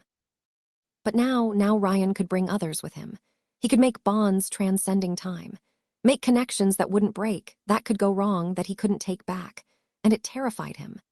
However, Ryan remembered his time with Jasmine and how he had made the decision to trust and tell her everything. He had taken a gamble then because he realized something important. He couldn't do the same thing over and over again and expect different results. If Ryan wanted a change in his life, it had to begin with him, even if it meant taking a risk. The courier sighed. I won't take everyone, too many people know already. He didn't want a repeat of his capture by Adam and Sishak. I will record the memories of the people you vet first, Livia reassured him. My father wants me back, but I have the feeling now is the best time to make backups of everyone. We are approaching a point of no return soon. Yes. Once Dynamis and the carnival mobilized, things would become extraordinarily more difficult, but it would feel nice to have other people having his back. Alchemo took Saren with him to try and figure out how to record her memories. Ryan didn't know if it was possible, even if he hoped for it. This situation, no, this entire loop, was a giant leap into the unknown. It could have gone better, the courier said, as he faced the door to Shorty's room along with Livia. Believe me, Ryan, it went far better than it could have. Though I couldn't predict your interactions with her, I've seen Saren opening fire on me and Alchemo. Someone would have died. Livia joined her hands together. I do not understand why you didn't jump at the opportunity to carry more people with you. You can't fathom the number of people I left behind. What's one or two more? Ryan looked away. Why did you insist we bring them? Because you are a good man, Ryan. The courier glanced at the mafia princess, and she smiled at him. A warm, lovely grin. Others with your power would not have gone as far as you did to make people's lives better, Livia said, her smile turning sadder. And I can tell it brings you great unhappiness. Every relationship you had was not a source of joy, but an open wound, a burden. Even now, you fear making connections you can't take back. You're not afraid of death, but you're afraid of other people. Ryan remembered his philosophical discussions with Simon back when they were trapped in Monaco. Sartre said that hell is other people. He was wrong, I think. Hell is loneliness. Livia shook her head. I think only the two of us can understand that well. Ryan glanced at the door. Len is facing her own special kind of hell right now, he admitted, and I don't know how to bring her out of it. His precognitive friend remained silent for a few seconds, looking for the right words. When I was young, my father used to take my mother and me to Sicily, she said, her tone somber. He would drive through the hillsides and valleys on the island, and for hours we did nothing but watch the scenery. These were simple pleasures, but we were happy. Ryan listened in silence. Every time I see what my father has become, Livia marked a short pause. Or what he has always been, I remember these moments. I always wish we could go back to them. I think your friend feels the same. But there are some things you can't go back to, even with all the powers in the world, Ryan said. I checked. No, Livia admitted with a sigh, but you can try to make new, happier memories with the right people. The courier looked at this young woman wise beyond her years and at the sadness in her gaze. So can you, Livia? She didn't seem convinced. You have a second chance at happiness with people who love and trust you. In my case, you have people who love and trust you, Ryan reassured her. That's why you're even here. Didn't we have fun together? Her cheeks turned a little pinkish. Yes, we did. Then let's make new happy memories of our own, the courier said, smiling behind his mask. Thank you, Livia, for everything, she chuckled. You told my previous self that she wasn't alone, and I will repeat these words to you. You are not alone, Ryan, not anymore. Neither was she. Ryan knocked on the door, and it opened by itself. He walked inside while Livia remained behind, her expression undecipherable. He found Len sitting on a bed, her knees pulled towards her chest and her hands around her legs. Her water rifle remained within arm's reach as if she might need it any time. Perhaps Shorty expected Bloodstream to barge into the room any time, as he did back in her childhood. The sight broke Ryan's heart. Len had never moved on. Shorty, he said while sitting at her side. She didn't move, even as he put an arm around her shoulder. It's almost time. I'm about to open the gate for Darkling to return home, and then, I don't know what I will do when we meet him, she admitted, her voice muffled by her knees. Me neither, Ryan admitted, his gaze distant. But you were right, it's the only way to get closure. Do you think there's a chance to cure him, make him human again? I don't know. Tyranno might have modified him to make the knockoff elixirs. Maybe he's already dead, and they're harvesting the corpse. Len didn't answer a word at that, perhaps having already rehearsed the possibility in her mind. The slime in the experimental chamber hadn't said a word, nor shown any sign of sentience. Perhaps Dynames didn't even keep Bloodstream in custody, but created something else with whatever DNA the psycho had left behind. They wouldn't know until they had broken into Lab 66, and Len couldn't do that while sitting on a bed all day. She grabbed her water rifle, her expression turning determined. Let's go, Len said. Once upon a time, Ryan and Jasmine had sat around a workshop and planned to make an armor capable of destroying Dynames HQ. That promise was now fulfilled. You have 2 hidden switchblades below the arms and laser turrets in the gauntlets, Vulcan explained, as she helped Ryan put the power armor on. Darkling slithered in the background, waiting for the experiment to begin. Since you intend to force your way inside the HQ, I added a nuclear-powered chest blaster. The Chernobyl. Ryan asked with enthusiasm as his genius sidekick reinforced the armor's joints with a screwdriver. Yep, if the blast doesn't kill them, cancer will, Vulcan replied with a grin as she grabbed the armor's helmet. What? He had heard it all before. I want rocket launchers too. No, she said immediately. Aw, come on, you sound like a child and there isn't enough space to fit more weapons. Also, the blast might throw you backwards if you aren't anchored on the ground. I'll keep that in mind, Ryan replied, already imagining ways of abusing that feature. Vulcan. Yes, that's my name. Why the rabbit ears? Ryan asked, pointed an armored finger at the helmet. Using a design improved across multiple loops, Vulcan's power armor was a technological marvel. An exoskeleton of lightweight, flexible alloy, it espoused Ryan's form like a second skin. Its bright purple color made it impossible to ignore, just as the courier liked it. Its servos enhanced the wearer's strength, yet the armor remained light enough not to impair his mobility. A reinforced backpack contained a miniature version of the chronoradio, artificial brain included, which should allow the courier to transfer a mind across time. Unfortunately, even while working with Alchemo, Shorty hadn't found a way to bring more than one person yet. However, the armor's strangest part was undoubtedly the helmet. 2 long antennae rose from it, which combined with the orange lenses, made the helmet look like a robotic rabbit's head. Ryan knew he had something of a hair theme going on, but this was too much. Too much. The antennae streamline your connection to the dimension which your power draws violet flux from, Vulcan said with a shrug, as she put the helmet on Ryan's head. The armor's artificial brain will gather data to help you better understand your power. Ryan glanced at the room around them, the bunker's miniature particle collider. A chilling frost filled this conical chamber, the walls covered in web-like biomechanical strands. Silver fluid flowed through them, and they hummed like a living entity's veins. Only a single blast door allowed someone to enter this facility.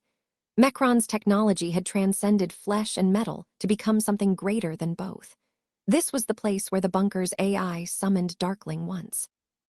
Perhaps the alchemist had one such room in Antarctica and used it to bring the elixirs to the realm of men. Ryan really needed to dedicate a loop to locate and check up on that snowy base. He had the feeling he would find many answers there. Data appeared on the helmet's lens after the courier put it on, the scene reminding him of that fateful loop where he accessed the purple world. However, his current armor was a cut above the prototype. It included technology from various geniuses and components impossible to reproduce without Mecron's matter replicator. Ryan would have to conquer the bunker again to make a new suit, something easier to say than do. Now we have to find a name for it, the courier said. Ryan was sorely tempted to rename himself Plushy Master, but that might infuriate their long-eared overlords. The Rabinator. That name sucks. White Rabbit. It's not white, and you're terrible at names, Vulcan said, putting her hands on her waist as she found a name of her own. How about the Saturn armor? I thought the Augusti had exclusivity over Roman gods' names. I'm an Olympian, you moron, and I say Saturn. Maybe you could even kick Augustus' ass with it. Wouldn't that be great? You know Jupiter defeated Saturn, right? Then again, Ryan was all about repeating lost battles until he won them. How about Kronos instead? This armor is my baby, so I name it. I name it Saturn. She gave him a tap on the back of his head. So, you'll try the particle accelerator, and afterward it's rating time. Yeah. Livia had returned to her father, partly to make sure he wouldn't get involved, and mostly so she would record the brain maps in a safe place. Ryan couldn't afford to put her on the front lines, since he needed her alive to transfer her mind across time. Len took care of the children, using bathyspheres to send them away before things turned very messy. Alchemo had made a copy of his daughter's mind, though he didn't tell her why, and currently struggled to do the same with Saren. The genius theorized her memories were encoded in her molecular structure rather than neurons, and so made a record of it. Ryan needed to figure out a specialized solution for Saren's unique biology. You want to come? Ryan asked Vulcan, almost eager. You bet I will, she said with a grin. Even if the bitch left them, I've got a bone to pick with the corpos. It is time. Darkling's eerie voice caused Vulcan's head to snap in his direction. Open the gate. Damn it, I'm never getting used to it, the genius said, examining the black elixir. I would love to study you in depth. I have been studied, far longer than you can imagine, the Shoggoth replied, a hint of frustration in its voice.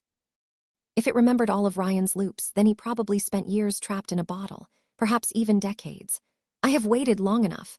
Well, I'll keep the data then, Vulcan said with a shrug, before exiting the room through the blast door and leaving the Shoggoth alone with the courier. Are you ready? The black elixir asked Ryan. Sure, but I don't see why you need me in the room, the courier said. The portal worked fine without me when Mecron's machines trapped you in our dimension.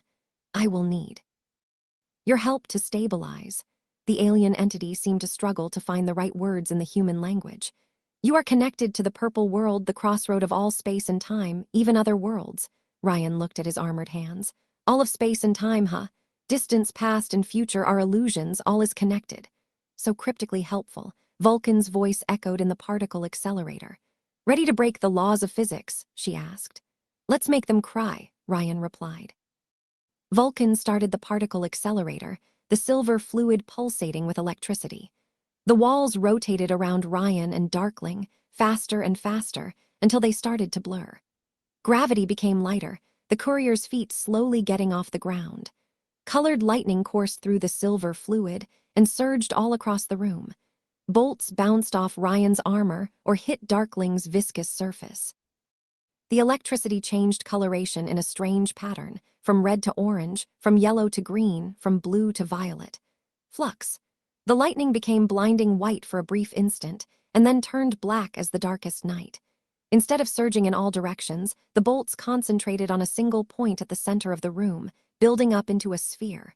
A dark spot no bigger than a thumb, a black hole in the very fabric of reality. Too small.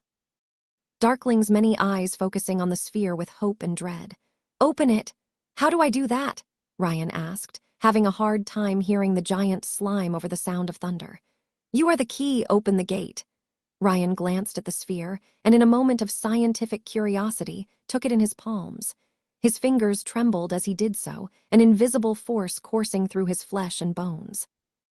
When his armored hands touched the sphere, his whole body shuddered, the elixir in his veins reacting to the eldritch power.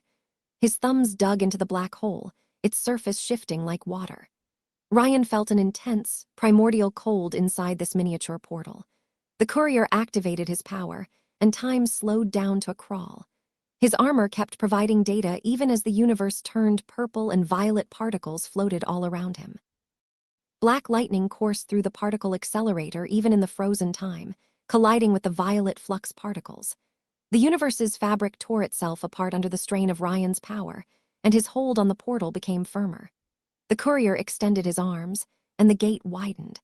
The sphere slowly grew from a tennis ball's size to that of a soccer one. Ryan noticed a figure appearing at the edge of his vision, violet flux taking the shape of a humanoid specter racing at him. Though the phantom seemed to run towards the courier, it advanced slowly, only a few centimeters per second. The closer it became, the sharper its features. The courier noticed a magician's hat, the shape of a jacket. This is me, Ryan realized. His other self in the purple world, converging towards his timeline, always trying to catch up to the present.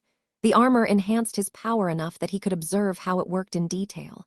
If the phantom caught up to Ryan, he would create a new save point. The moment is now, Darkling said, its voice brimming with an all-too-human emotion, hope. Do it now. And with a final push, Ryan opened the gate to the black world. The portal transformed into a disk 2 meters in diameter, a rift in space-time itself. Colored streams of light formed a halo at its edge, like a black hole's event horizon, a gate to a world of infinite darkness. Ryan gazed into this abyss for seconds that seemed to stretch on forever. The portal's energies interfered with his power, preventing his other self from catching up. Time itself grew unstable, and it frightened the courier. The black world existed beyond time itself, beyond reason. And yet, it drew him in like a moth to a flame. Ryan remembered how Geist and Bacchus both got a glimpse of higher dimensions and yearned to contact them again, just as Mecron had grown obsessed with creating a portal towards his power's source, according to the bunker's files. The courier never understood why until now. A divine power dwelt within each colored dimension and beckoned humans to come closer. Follow me. Ryan glanced at Darkling, who impatiently slithered towards the portal. The time anomaly didn't affect it in the slightest. Where? To the other side. The sentient elixir's form shifted, its liquid floating in midair while leaving a pile of corroded human bones behind. The Black Ultimate One will free your spirit from this flesh-shaped shell. Your mind shall no longer be bound. By your gravity and molecules, I will show you places you can't even imagine. You will become free from causality's torments. Ryan glanced at the purple phantom, getting closer by the second. I will leave everyone behind if I do that. But inside the black world, nothing is forbidden. You could see her again. Jasmine, a person who could have existed yet never did. An impossibility that defied all laws of time and space. A woman who could only exist in an impossible place. No, Ryan told himself. He had hope for the first time in centuries, and he needed to save New Rome from annihilation. He had made too many promises he couldn't break. No, her voice came out of the portal. I was a hero once. Ryan's head snapped back at the abyss and the impenetrable darkness beyond it. It spoke with another voice, the echo of someone long gone. God put us on Earth for a reason, a man beckoned from the other side. One day you will realize the boulder isn't your enemy, it's your friend. Simon, Ryan asked, remembering a fateful conversation centuries past. No, it was Simon. It was just an echo stirred up by the black world, a lure to draw him in. And yet this dimension existed beyond time and space. Could something other than an echo remain on the other side? A remnant of cancelled iterations? All that you have erased? Darkling whispered, You can make it exist again, a paradox. Can't you bring me in for the ride too? Felix's voice. When you turn back time, Ryan, I'll forget that. I'll be angry and bitter at her all over again. Her death will mean nothing. Ryan could bring them all back if he crossed the threshold. Maybe find a Len with whom things went right, or some of the countless men and women he left in his dust. People he had loved and hated, known and remembered. Friends and loved ones who only existed in his memories now. The abyss tempted the courier so sweetly. Something on the other side called him, begged him to leave that painful reality behind for a better one. one where he wouldn't suffer anymore and where his curse could finally end. But the courier's eyes wandered to the phantom of his past, catching up to him. He thought of all the promises he made, all the people who trusted him. There were fewer than the billions he erased, but they were alive. He couldn't abandon them, even for a chance at happiness. Both the black and the purple pulled him in a different direction, and Ryan couldn't decide. So the abyss spoke again, sinking its claws into the courier's mind. "Even if I disappear, promise you won't forget me." The courier followed darkling into the black world. The warmth of Earth's dimension vanished, replaced with an absolute, chilling cold. Yet it felt strangely comforting. The black world was darker than the darkest abyss, and yet Ryan could see things moving inside. Living equations that had gained a life of their own, an Ouroboros devouring its own tail, never running out of mass. Stillborn realities neither time nor depth held sway. This eldritch realm had a pulsating heart, a great darkness of unfathomable size. A black hole that made the one at the center of the Milky Way look like a speck of dust. An entity whose mere attention could erase Ryan from existence, if it didn't consciously hold back. The Black Ultimate One. It had sent the voices to communicate with Ryan, the way a human might attempt to mimic an ant's language. The entity had heard the courier's wish and would grant it in its own way. Darkling's form changed from that of a slime to something else, something that gave Ryan a headache when he looked at it. A sphere with triangular ends and recursive eyes, prismatic wings and impossible geometries. An entity that couldn't exist in Earth's reality and could now regain its true form. This place changed Ryan too. His hands seemed to flicker in and out of existence, turning into eldritch darkness one moment and back to normal the next. The courier was a creature of physical laws, of molecules and organs. This place had no logic, no rules to constrain him. The Saturn armor maintained his form for now, a shell protecting his essence, but the blackness would consume it. Ryan would lose his physical form, forget the very concept of a shape, and ascend into something more than human, something free. "Don't go, Ryan," the voice was the courier's own. Ryan looked behind him, the portal nothing more than a lone star surrounded by the dark void of space. A figure of violet light had stopped running, and instead waited on the other side like an abandoned child. "I cannot follow beyond this gate," the purple phantom pleaded with Ryan's own voice. "If you close the door, we will part ways forever." "You are my elixir," Ryan realized, his voice echoing all around him. "My save point. I am your other half, the power slumbering within you." The phantom extended a hand at Ryan but couldn't cross the portal. "If you ascend, you will no longer be human. You will become a denizen of this black realm and you won't return." "I don't want to come back."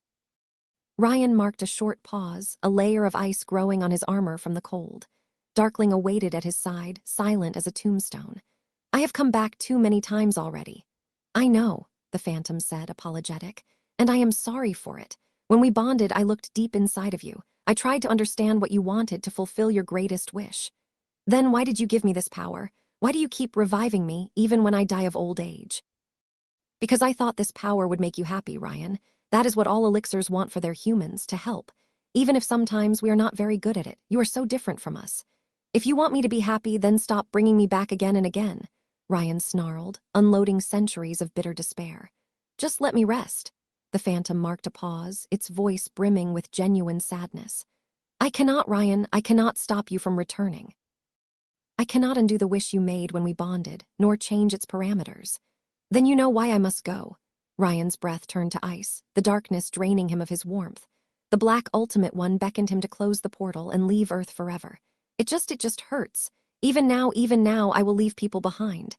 Even with that technology and all this help, I will snuff countless lives out." Even with his godlike power, Ryan couldn't save everyone. Death. Death does not exist in the purple world, which is why it fascinates the rabbit. It is innocent like a child, as I was once. The phantom kept its hand extended, still hopeful its partner would come back to it, back to the pain of immortality. "Humans die, yet they move on, even without your power. You wanted to return to the past to change the present. This was the wish you made." The portal seemed to waver, the connection weakening.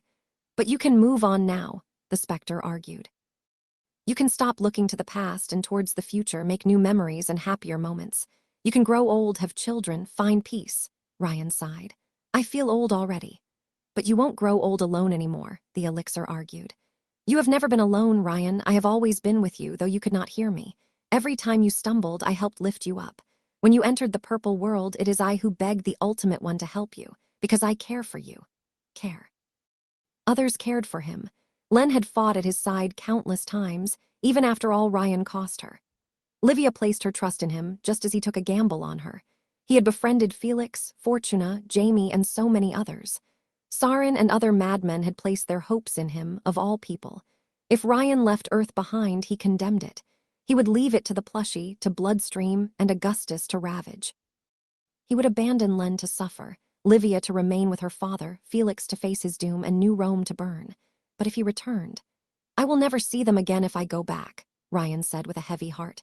"All the people I left behind. If I can recreate their essence in this place, perhaps I can bring them through the portal. If you use the black to bring the dead back, they will suffer. Like your friend, they will be paradoxes in a universe unsuited for them, an existence of pure agony." The specter shook its head, the portal slowly shrinking. "Let the dead rest, Ryan. Your place is with the living." Ryan glanced at Darkling and at the colossal black hole. None moved to restrain the courier, and no past echo tempted him further. The decision was his own. He couldn't stay. His elixir was right. He didn't belong with the dead. His place was with Len, Livia, and all the people who placed their trust in him. Even if it hurt, Ryan had to let the past go. "I'm sorry, Darkling," Ryan said as he turned to the friendly Shoggoth. "I can't stay here." "I understand," the entity replied, its voice bizarre and yet comprehensible. "You're not mad. Black is paradox, freedom from all laws, the ability to say no to everything, even to itself." The eldritch horror marked a short pause. "When you are satisfied with what you achieved and wish to end it all, I will wait for you here." "Thanks," Ryan said, nodding at the creature. "Farewell, Darkling. Goodbye." "My friend." Ryan took a step, and although there was no ground to walk on, he crossed the distance with the portal in an instant. The black world itself bent to his will, granting him his wish. The courier crossed the gate before it closed, returning to the particle accelerator. "Welcome home," his other self said. The courier canceled his power before he and his other self could touch, before a new save point could form. Time resumed at once, and the portal collapsed into nothingness. The violet particles vanished, and the courier stood alone in the particle accelerator, the only witness of that strange contact with the beyond. "Did it work?" Vulcan's voice echoed in the room. In response, Ryan activated his power and froze time. The world turned purple, and the violet specter appeared again at the edge of his vision. "Can you speak?" the courier asked. No answer. The specter kept moving in his doppelganger's direction, but made no sound. Perhaps direct communication had only been possible due to the black world's interference. Ryan extended an armored hand at his double as if to reach for it, and immediately froze. Black particles floated out of his body, alongside the violet ones. "I don't know," Alchemo said. Ryan Romano slouched on his chair, the Saturn armor's sheer weight making it creak. Vulcan sat at his side, checking a portable computer with a frown on her face. "Well, can you give me more details, O great keeper of knowledge?" The cabin's metal walls thrummed like a great beast's bowels as Alchemo transferred data to the Saturn armor's computer. Ryan watched a copy of his bioscan appear on his helmet's lens, his organs and bones as violet as a plum. He looked in perfect health, even after engaging in a worrying amount of euphoric substances. "As far as the scanners are concerned, you are an average monocolor violet genome, with no genetic anomalies whatsoever," Alchemo said. "You can only blame yourself for your eccentricity." So Ryan wasn't a psycho, or at least not a conventional one. The courier considered it good news.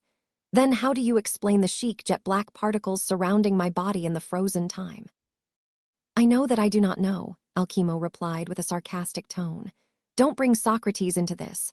Whenever I develop a theory on powers and elixirs, meatbag, you invalidate it," the genius complained. "I give up.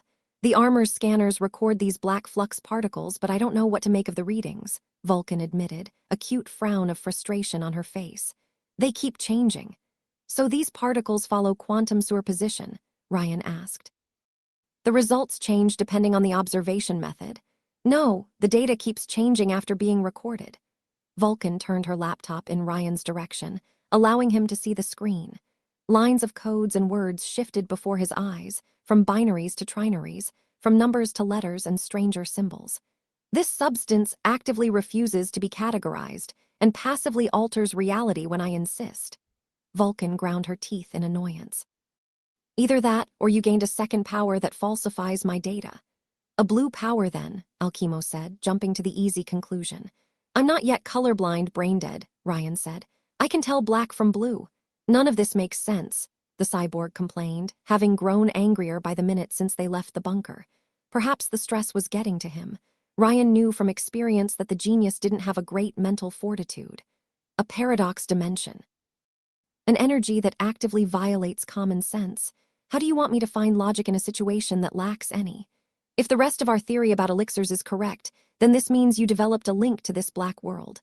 Perhaps even a secondary power. Vulcan raised an eyebrow at Ryan.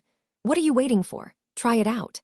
Ryan froze time, black and violet particles floating around him while his other self appeared in a corner. The poor ghost only advanced a few centimeters per second, desperately catching up to the courier. Ryan glanced at his hands and the black spots swirling around them before raising them at Alchemo. Unlimited POWAH? The time traveler shouted while wagging his fingers like a maniac. POWAH? And nothing happened. No black lightning, no blast of antimatter, not even the thrill of unlimited cosmic power coursing through his veins. Nope, nothing I can figure out, Ryan said as time resumed. Damn it, why didn't the dark side come with a manual? Either I don't have a second power, or I need to figure out what it does before I can use it. Disappointing, Vulcan said, though she sounded more playful than angry. Do you still produce particles without the armor? No more than I generate visible violet flux without your wonderful suit. Ryan only produced black flux with the Saturn armor on. Neither did my main power mutate, as far as I can tell. His time stop worked perfectly fine, and his violet phantom hadn't changed either. Thus, his save point shouldn't have moved forward in time, though Ryan could only check by resetting. He was in no hurry to try that out yet. For all he knew, everything would return to normal on the next save, though his gut told him otherwise. The ultimate Darkling could apparently violate causality, so Ryan's condition had a chance to stick. Then this black flux works on another level than our physical reality, Vulcan theorized. Don't tell me you believe in souls, Alchemo grunted. I thought you were a rational person. A genome like Geist has no DNA for his elixir to hang onto, and yet persists as a freaking ghost, Vulcan pointed out. A similar thing happened with Ghoul as far as I know. A pity your slime friend killed him on its way out, Ryan. It could have helped us figure it out. Ghoul's remains hadn't risen up after Darkling threw them up, proving that even immortals could die. Ryan couldn't help but wonder how black flux would react to an inviolable object like lightning butt. The courier needed information that even Mecron's databases couldn't provide. Knowledge from the same place where he might find a cure for the psycho syndrome. Ryan would take a winter vacation next time around. Alas, they had other matters to deal with right now, as Shorty reminded him when she opened the cabin's door in full power armor. We're surfacing Riri, she said, her voice firm and without any trace of hesitation. It's time. Finally, Vulcan said as she closed her laptop. Time to put on my supersuit. Your immense culture is by far your greatest quality, Ryan congratulated the short genius, who responded with a smirk. So, you're coming with us. To his surprise, she shook her head in response. I'm afraid that's where we part ways. Boss orders. I'll scramble Dyname's communications on my way out, which should help a little. Ryan didn't hide his disappointment. Don't let the patriarchy tell you what to do. Come fight the system with us. Yeah, well, I like you, but not enough to disobey Augustus for your sake. You're a Saturday morning cartoon comedian, but that mofo is more lethal than Ebola. What's happening? Len asked, concerned. Is it about the carnival? She worried the last Loops event might repeat itself. Unfortunately, this Loops apocalypse would be much worse. Nah, you heard about that rabbit cryptid thing on the news, Vulcan asked, everyone looking away. Well, it's apparently a self-replicating killer robot and currently assaulting our HQ. Augustus asked everyone to mobilize, which means they're replicating faster than he can kill them himself.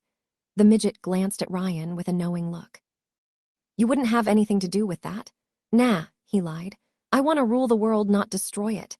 She whispered into his robotic antennae as if they were ears. I'm a genius, but I'm also a genius, so don't fuck with me. 2 loops too late for that. You should be fine, don't worry. With her height, the plushies would probably mistake her for a child. Yeah, make sure to skip town afterward. I would be loath for us to end up on opposing sides. Vulcan rose from her seat with a grin, the laptop under her arm. I had fun. Same, the courier replied. Under Diver. Vulcan glanced at Len, much to the shy genius' surprise. Don't hang out too much with him. You've got a great future ahead of you, but I'm pretty sure he's going to live fast and die young. I'll keep that in mind, Len replied sheepishly, Vulcan leaving the room afterward with a shrug. Alkimo waited for Ryan's ex-girlfriend to vanish before turning at the man himself. So, what will it be? You and T will stay behind on the submarine so we can evacuate in short order, Ryan explained. If all went well, they could raid Lab 66 within a short time frame and flee before Dynames could mobilize. You keep sending the brain maps to Livia in our absence.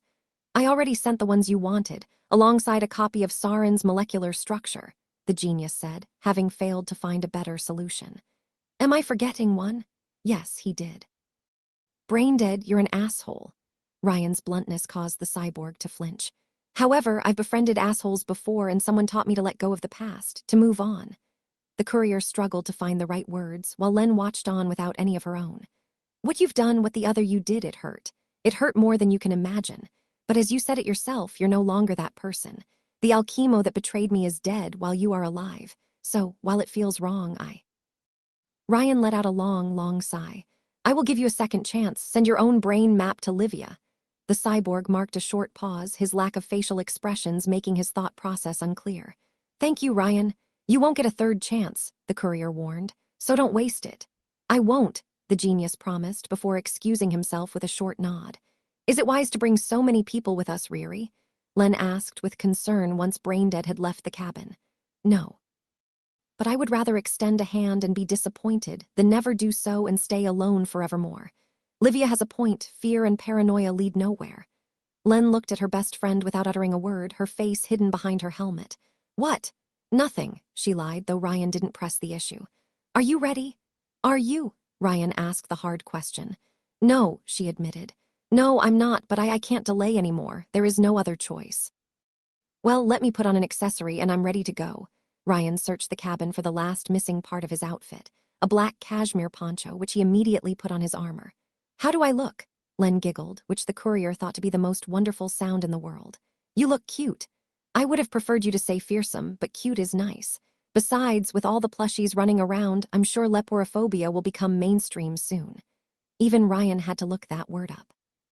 It's nice to hear your bad jokes again, Riri, Len said as they walked out of the cabin and through the submarine's narrow corridors. You've been somber lately. You noticed? Yes, usually you joke all the time, but not so much anymore. Although, he asked, your smiles reach your eyes now. She knew him better than anyone else. I do have an excellent sense of humor centuries ahead of its time, but I guess I found it easier to laugh at pain rather than cry at it. My eternal life doesn't feel painful anymore, especially with you at my side. There's no word to express my relief. She understood, though. She had seen him cry for the first time in centuries. Ryan would have bet his hand that Len smiled warmly behind the helmet and she raised her pinky. Together till the end, Riri. Till the end, Shorty, Ryan Pinky swore back. She had helped him live again and he would return the favor. The duo emerged from the Mecron submarine and walked on its metal husk, facing a burning New Rome. Their vehicle had risen above the waters south of the blockaded harbor, the remaining meta-gangsters having moved onto small boats. They could hear the noise of gunshots, lasers, and missiles all the way from Rust Town as Corpo troops assaulted the bunker. Toasty and the bunker's robots had been deployed to occupy Dynames' forces, while Ryan's group would sneak into the HQ from behind. If all went optimally, everyone would live through the attack. The courier had even made a copy of Toasty's AI to ensure its survival. However, the sight of a flying sun shining in Rust Town's polluted skies complicated things. Much like in the previous loop, the Carnival had chosen to collaborate with Dynames. Considering how they dealt with Bloodstream, Ryan wondered if they had temporarily allied with the company to deal with the bigger threat, or if something else was at work in the background. To Ryan's surprise, though, New Rome looked relatively unscathed. Sure, there were fires here and there, and alarms resonated across the street to urge people to stay at home, but he had expected more collateral damage now that the plushie had escaped into the streets. Could it have become tamer with time? Len quickly disabused Ryan of that notion, putting one hand on his arm and pointing the other at the horizon. Riri, look. Ryan glanced at Mount Augustus, the hill having turned white.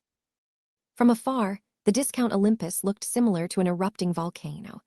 An endless tide of white fur overwhelmed the entire hill, like an enormous rat swarm converging towards the summit. Nobody could see the villa at the top clearly, as crimson lightning bolts, water arms, lasers, and energy blasts shot in all directions. The ground battle was probably a vision of Armageddon. Ryan's feeble mind couldn't understand what dark thought pushed the plushie on this course of action. He did remember that the fiendish rabbit had vanished after hunting acid rain during the Augusti loop, whom Augustus had slain. Perhaps the creature wanted to continue their previous confrontation. Perhaps it had grown bored of helpless targets and wanted to hunt bigger game. Or perhaps it simply wanted to make a god bleed. Thankfully, Ryan had the foresight to ask Livia to evacuate to a secure location because there would be no turning back. The plush apocalypse had begun. Or Leporamatia. They did climb the equivalent of Mount Olympus. Whoever wins, the city is BLEPED, Ryan said. If Mob Zeus prevailed, he would learn of Hargrave's presence with his blood already up and probably go on a rampage. If the plushies won, they would ride down the hill on a tide of blood and overwhelm the city. I know. This happened before, Len asked, Ryan laughing and glancing away nervously. It did. It's not really important. Riri. It'll be the 12th time that I destroy the world, Ryan meekly confessed, Len tensing up in outrage. But I swear there won't be a 13th. Mr. President, Frank shouted, saving Ryan from a highly embarrassing conversation. Only the giant hadn't taken a small boat due to his enormous weight, his head instead peeking from above the water. We are ready to storm Mexico at your command. Speak for yourself, Mosquito answered, juicing up on a bottle of artificial blood. What are we even doing? The leader of the free world oversaw his troops on the small boats. Only a handful of his men had survived so far, though thankfully most of the heavy hitters had made it. However, with the exception of Agent Frank, who wouldn't die until every enemy of the United States had perished, most of Ryan's allies looked disgruntled. What we are doing, Mosquito, is to write history with blood, Ryan said, raising his clenched fist to the skies. Today, New Rome. Tomorrow, the world. I don't care about the world, I want the juice, Rakshasa complained. The land, that stone midget, let out a garbled sound. Somehow, the Tigerman seemed to understand it perfectly. Yeah, why did we abandon the knockoff factory after we suffered so much to get it? Ryan silently pointed a finger at Mount Augustus. Oh, the Tigerman said, having suffered the most from the plushie's depredations. Yes, that makes sense. We have all the data needed to create a new factory, and enough stockpiled in the submarine to last months, Ryan continued, trying to reassure his men. Then why don't we leave immediately? Acid Rain asked, biting her fingers. I'm not sure picking another fight is a good idea. We need Dr. Tyranno to develop a cure and he's in the HQ, Ryan explained. We get him, we torch Lab 66, we leave. Well, that was the best case scenario. The worst one would involve a reload, but Ryan hoped he could borrow Dr. Tyranno long enough to develop a cure for psychos to use in the next loop. They could even relocate to Antarctica, escaping Dynames and checking up on the alchemist's base at once. Boss, I don't want to get choked, but the corpos have the living sun with them, Mosquito pointed out, his voice meek and scared even after gaining in muscle mass. He can move faster than sound, and he can pick fights with Augustus. I say we run while we can. Yes, there will be other opportunities, Mongrel said with a nod. I want to get cured, boss, but can't we wait for a better opportun? Sarin sent a minor shockwave towards the sky, startling everyone. Haven't you learned? She said as everyone focused on her person. This guy is a gambler, the cheating kind, the kind that always wins. Ryan's vice president pointed at her superior with her finger, prepping him up. Adam spent weeks trying to crack that bunker open and he did it in a fortnight, she shouted, with a charisma the courier didn't expect from her. Adam always promised us a cure and never delivered, but this guy is pointing the way. Dynames Augustus, the goddamn carnival. He ran circles around them all, humiliated them. Do you think this time will be any different? Only President Ryan can save America, Frank roared. Exactly, Sarin said. This guy brings a nuclear bomb to a gunfight and wins his wars with a goddamn alien. This guy doesn't play by the rules. He fixes the game and gets away with it. Would you bet against a cheater? Well, I woe. He's going to rob the whole casino and we'll only get a share if we follow. They say the house always wins. I say we burn it. Her bold speech silenced everyone for a moment until Frank broke it by clapping his hands above the water. His applause was soon echoed by other psychos, all doubts in the regime vanishing. Thank you, my dear, Ryan thanked his second-in-command. Your faith in me shall be rewarded. Sarin responded with what could pass for a shrug. Remember your promise or I'll haunt you. I swear I'll find a way to come back. I swear to repeat my term in office as many times as it takes to fulfill my campaign promises, Ryan replied. As long as people force me to keep power, I shall keep guiding you with my benevolent iron hand. The submarine's hull opened like a box, a metal platform rising from within. Vulcan's mech stood proudly at its center with a worried T at her side. Shit, that's even worse than I thought, Vulcan said upon noticing Mount Augustus. The doll, much more concerned, moved on to hug Len goodbye. Take care, she whispered. I'll pray for your success. If I don't come back. If I don't come back, take care of the children, Len whispered back, too low for the meta to listen. Perhaps she thought there was a chance Ryan wouldn't reload for whatever reason. They need someone. I will, T said before breaking the embrace and immediately moving on to hold Ryan himself. I will be providing tech support from afar. Don't take too many risks, all right? Your life comes first. Should you ask me not to take any risks then? We both know you can't help yourself, the Gynade replied wisely before breaking the embrace. Don't let a building collapse on you again. I won't be there to dig you out this time. Nah, don't worry, we'll take the stairway. The plan of attack was relatively simple. Mosquito would carry Ryan and Len to attack from above, while the minions attacked the building from below. Acid rain would provide cover with her weather alteration. The land would destroy most roads to delay enemy reinforcements, and Frank would simply force a path inside. Everyone else would provide support. As for what would happen once Ryan's group reached Lab 66, it would be mostly improvisation, but the president believed in himself.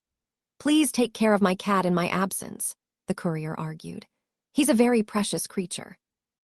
There's something you should know, Vulcan warned as she prepared to take flight and regroup with her gang. My radars detected a spike of radiation west. Fallout. Dynames recalled fallout. It made sense considering Hector's fading star, but it would make the mission extraordinarily more difficult. How long until he gets here? Ryan asked Vulcan. 1-2 hours, she replied. Can't be sure. Let's make a new Chernobyl then, Ryan said, his men chuckling. Saren's speech had infected them with what could pass for bravery. The courier glanced at the Dynames HQ on the horizon. Now, he addressed his troops. Come with me and take this tower. A chorus of shouts and roars echoed his proclamation. Time to bury those daddy issues.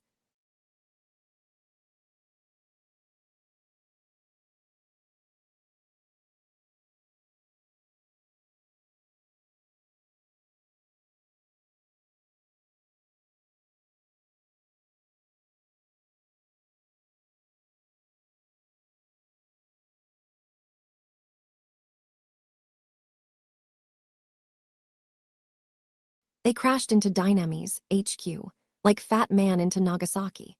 Vulcan had been kind enough to equip the Saturn armor with a small jetpack, but Len's aquatic suit had no such boon. The beefed-up Mosquito instead carried her in his arms. As they crashed through Dynames, windows too fast for the security drones outside to react. The president would have loved to enter through the Kashmir production facility on the 20th floor, but that would have meant fighting his way through 40 more. Instead, they entered through floor 60, the last one without any reinforced windows. Don't worry, guys, Ryan said, as he, Len, and Mosquito faced an army of office workers behind cubic desks. Guards in power armor protected 2 elevators. We've got a search warrant. Automated cameras immediately focused on the trio, while acid rain clouds formed outside the building. Alarms resonated in the room, Dynames workers hiding below their desks while the guards opened fire. Ryan almost dodged on reflex, before reminding himself that his armor should resist lasers. So instead, the president smugly walked forward like a Terminator, shrugging off the guards' attacks. Mosquito, less dramatic, grabbed the closest desk and threw it at the security staff. The building shook, as the land caused a miniature quake, and the other metagang members assaulted the building from the reception hall. However, Ryan caught a glimpse of a flyer rushing towards the building from the neighboring Optimates tower. The red-skinned devilry unleashed streams of flame from her feet like a rocket's reactor, a furious look on her face. Acid raindrops turned to steam upon touching her warm skin. Take cover, Len shouted, using her genius-made rifle to close the windows with a wall of water. Devilry vaporized it with a fireball and prepared to incinerate the entire floor. Security, Ryan shouted, as he disarmed the remaining guards with a combination of time stops and armored fists to the face. On it! Mosquito flew out of the window right as metal panels closed them off, pulverizing most of the ceiling as he did. His attempt to tackle Devilry failed miserably, the pyrokinetic moving out of his path and preparing to blast him off with a fireball. However, Acid Rain suddenly teleported behind the flyer and quickly shot her feet before disappearing to safety. Devilry lost control of her flight for a second, allowing Mosquito to slam her against the building. Ryan left his men to handle the superhero, while he quickly disarmed the remaining guards and let Len trap them inside water bubbles. By the time metal panels covered every window, the president tossed a desk over to reveal an office manager hiding beneath. A golden keycard dangled from his neck. I will be borrowing that. Instead of taking it off the man, the courier simply grabbed the card and dragged the terrified wearer along towards the elevator. Incognito, doll. On it, his Gynid friend answered, data showing up on the courier's lenses as he examined the keycard. Earlier during the loop, Ryan sent the psycho Incognito to infiltrate Dynami's HQ. His blue ability forced others to perceive him as anyone else of his choice, though he couldn't fool all their security systems. Still, combined with the president's own hacking, Incognito had managed to slip inside the HQ and gained access to the building's main servers. Combined with T and Alchemo's long-distance assistance from the submarine, the group quickly reprogrammed the building's access authorizations. All right, guys, all keycards should grant access to any floor now, Ryan informed his team through his helmet's intercom. Sarin, my dear, how are things going on your end? We'll catch up in a minute, she answered, shockwaves and explosions echoing from her side of the line. Shouldn't take long. Wonderful, Ryan replied before applying the keycard against the elevator's security system. The doors opened, and this time the president seized the keycard for himself and left the manager alone. Thank you for your cooperation, Ryan thanked the manager as the elevator's doors closed behind him and Len.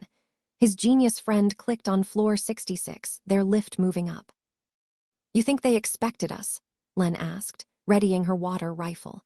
Yes, but all the heavy hitters moved to Rust Town, Ryan said, putting the card in one of his armor's hidden compartments. Besides Devilry, they should only have the juniors on standby, though he did wonder how many heroes Dynamis had left to throw at the invaders. Wyvern's shocking departure had caused a wave of resignations among Ilmiglir and even in the private security.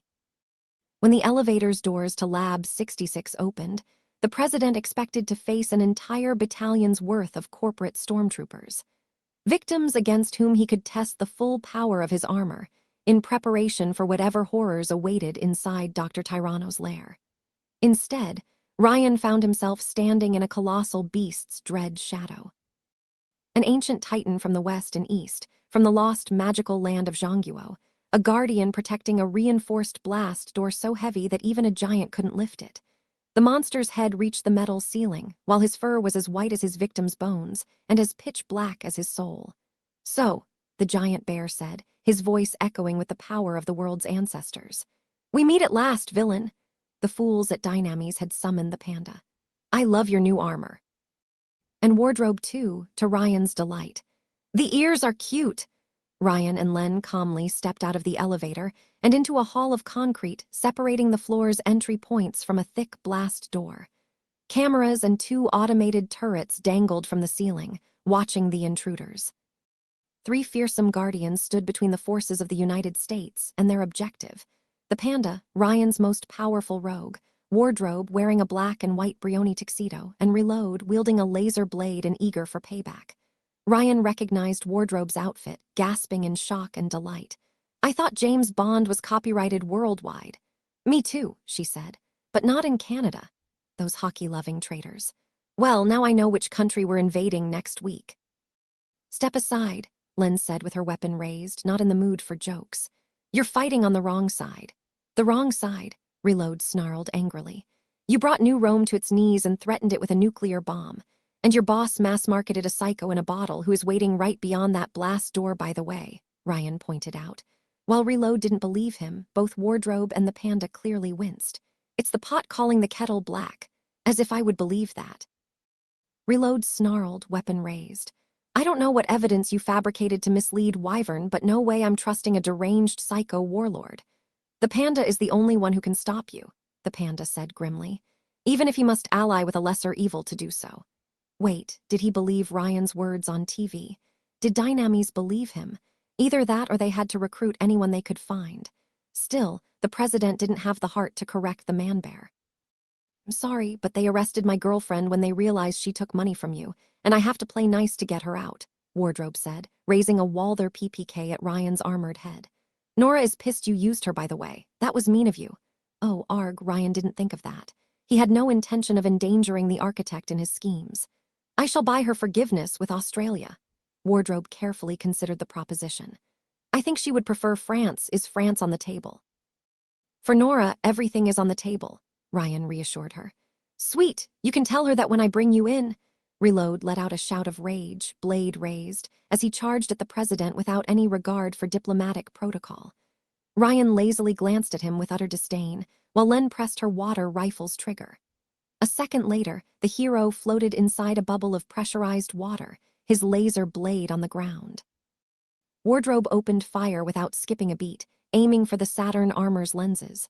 Ryan quickly dodged, while Reload was trapped in a cycle of death by drowning, followed by rebirth. Mr. President, the panda tried to look brave and confident, but the poor man-bear couldn't hide his fear.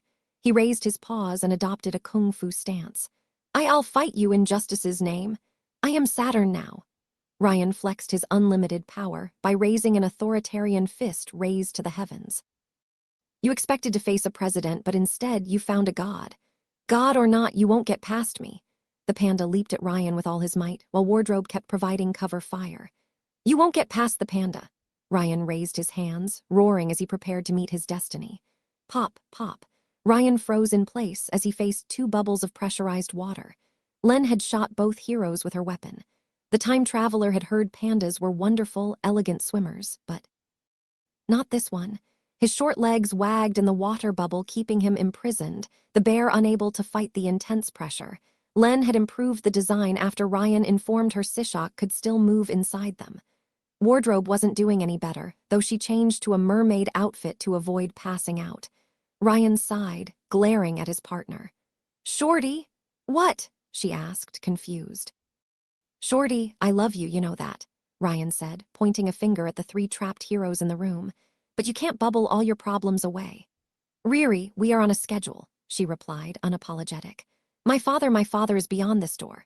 Yes, I know, but look, Shorty, it's like strolling through a garden without smelling the flowers. You're missing the important part. Even the defensive turrets opening fire on them didn't improve Ryan's mood. The weapons failed to pierce the duo's armors.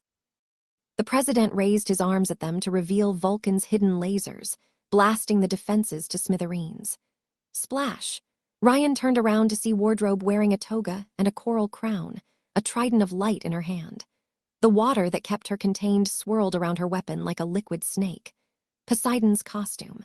Before Wardrobe could point her weapon at her trapped allies' bubbles and free them, the courier quickly moved to disarm her with a kick.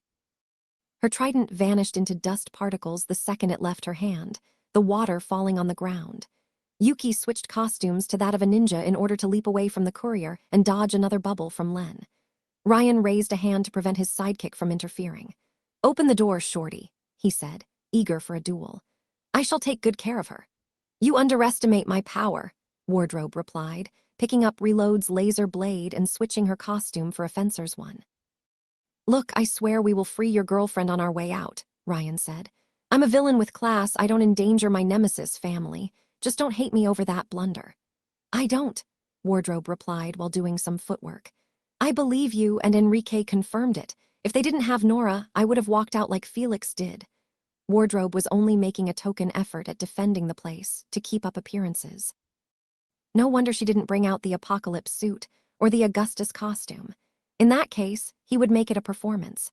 So be it, Ryan replied while revealing hidden switchblades hidden in his armor's arms.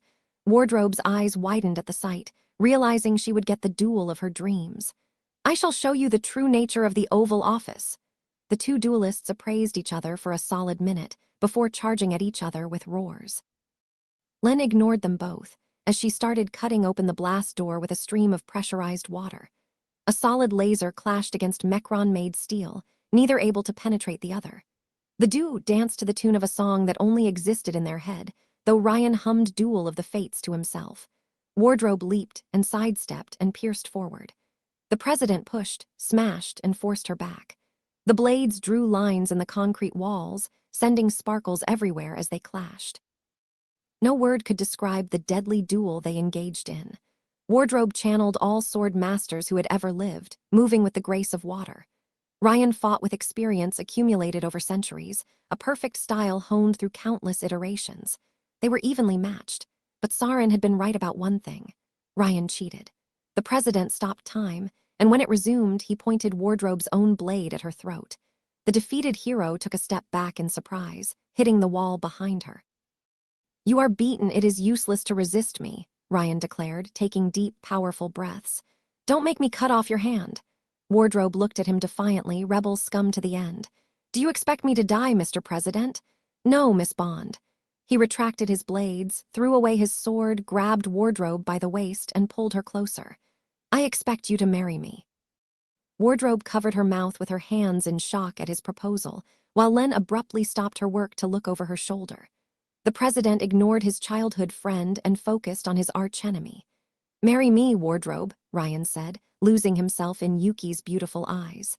"You're the perfect partner, the only one who understands who I am. Together we can rule the galaxy as husband and wife." "I'm sorry," Wardrobe apologized, tears in her eyes and hands on her nemesis' cashmere poncho. "I know we have that raw sexual chemistry going on, but I'm already taken." "I'm a Mormon," Ryan reassured her softly. "I can make bigamy work." She gently touched his helmet's left side, shaking her own head in denial. "No harems on my watch, silly."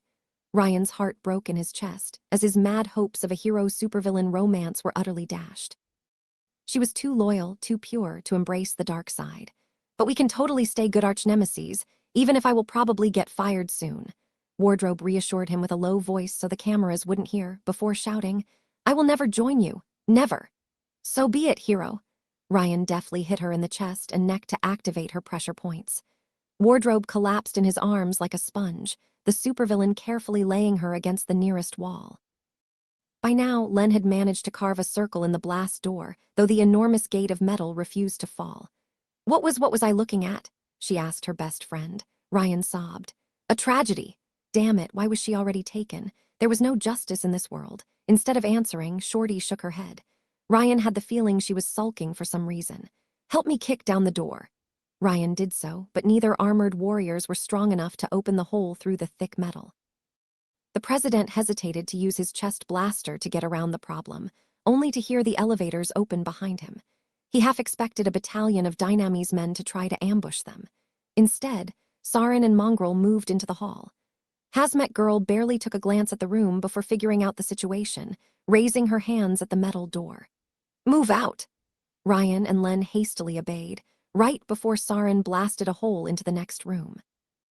The group finally took their first step into Lab 66, an immaculate, sterilized white room 50 meters in length and 20 in width. The sound of metallic clinks echoed around them, as automated medical drones took care of thrumming machines and terminals. A claustrophobic medical assembly line stretched as far as they could see and continued into the next room. Colored knockoff elixir bottles came out of a metal hole right next to a door equipped with a bioscanner. Robotic arms stamped the bottles with Dynamy's logo and moved them into various crates ready for delivery. Ryan glanced around looking for guards or defenders, but didn't find any. It appeared Dynamy's only trusted machines inside this facility, perhaps due to the danger of elixir contamination or theft. "Where are the others?" Len asked Sarin, as the group moved into the laboratory. "Frank is climbing up the other shaft," Hazmat Girl replied with a scoff. "It was too big to fit inside the elevator. The others are holding the line downstairs." "So this is the place, huh?" Mongrel asked as he examined the next room. "Where's the genius in charge?" "Probably beyond this door," Ryan said, as they walked along the assembly line to reach its end. Unfortunately, his keycard didn't work on the door's bioscanner. As Nora warned him one loop ago, the laboratory used its own secure computer system. "President calling to VP, please blow that door open." "I can smell reptilian immigrants behind it." "Raya, Mr. President." Acid Rain called through Ryan's intercom, though he could barely hear her with the interference. "He's here on the roof. He's fighting Mosquito." Ryan tensed up in alarm. "Whom? Hargraves?" He didn't have to wonder for long. The entrance hall's ceiling collapsed, someone having smashed their way through the floors above like a drill into the ground. The impact had blown dust into the laboratory, with Sarin, Len, and Mongrel all forming a defensive perimeter around their president. The Saturn armor let out an alarm sound as it detected an abnormal amount of radiation flowing into the room. "You're going all in, huh?" A towering shadow emerged from the smoke, tossing away Mosquito's charbroiled corpse while acid raindrops slipped inside the building. "Well, I'm calling your bet, muties." Alpon's Fallout Manada stepped past the blast door and into the laboratory, his hands shining with deadly radiation. "Time to die." Adam Smasher wasn't one for words, so he went straight for the kill. His glowing hands unleashed a stream of red particles at the presidential guard. Sarin reacted quickly enough to retaliate with a shockwave, the blasts colliding in the middle of the room. The resulting explosion shattered all the knockoff bottles on the production line. Ryan froze time, black and violet flux floating out of his armor as he dragged his allies away from an elixir shower. Even if one half of his team wore armor and the other regularly dosed on the juice, any drop seeping through a crack would ruin everything. The courier always knew a fight with Fallout was a possibility, so he prepared accordingly. His and Len's suits had been reinforced against heat and radiation, enough that they could survive sustained exposure. The Saturn armor could probably survive a close encounter with Leo Hargraves. And as he guessed, Sarin's shockwaves could match the nuclear cyborg's weaker particle beams, probably since they both drew energy from the red dimension. However, Fallout had shown in Malta that his power could rival an A-bomb. While he shouldn't go all out in his main laboratory, Ryan had no idea how far his abilities and durability extended. Neither did he find blueprints of the cyborg's armor in Dynami's database, nor a way to hack it. But Ryan loved challenges, and he had a few tricks up his sleeve. When time resumed, the production line was drenched in multicolored fluids.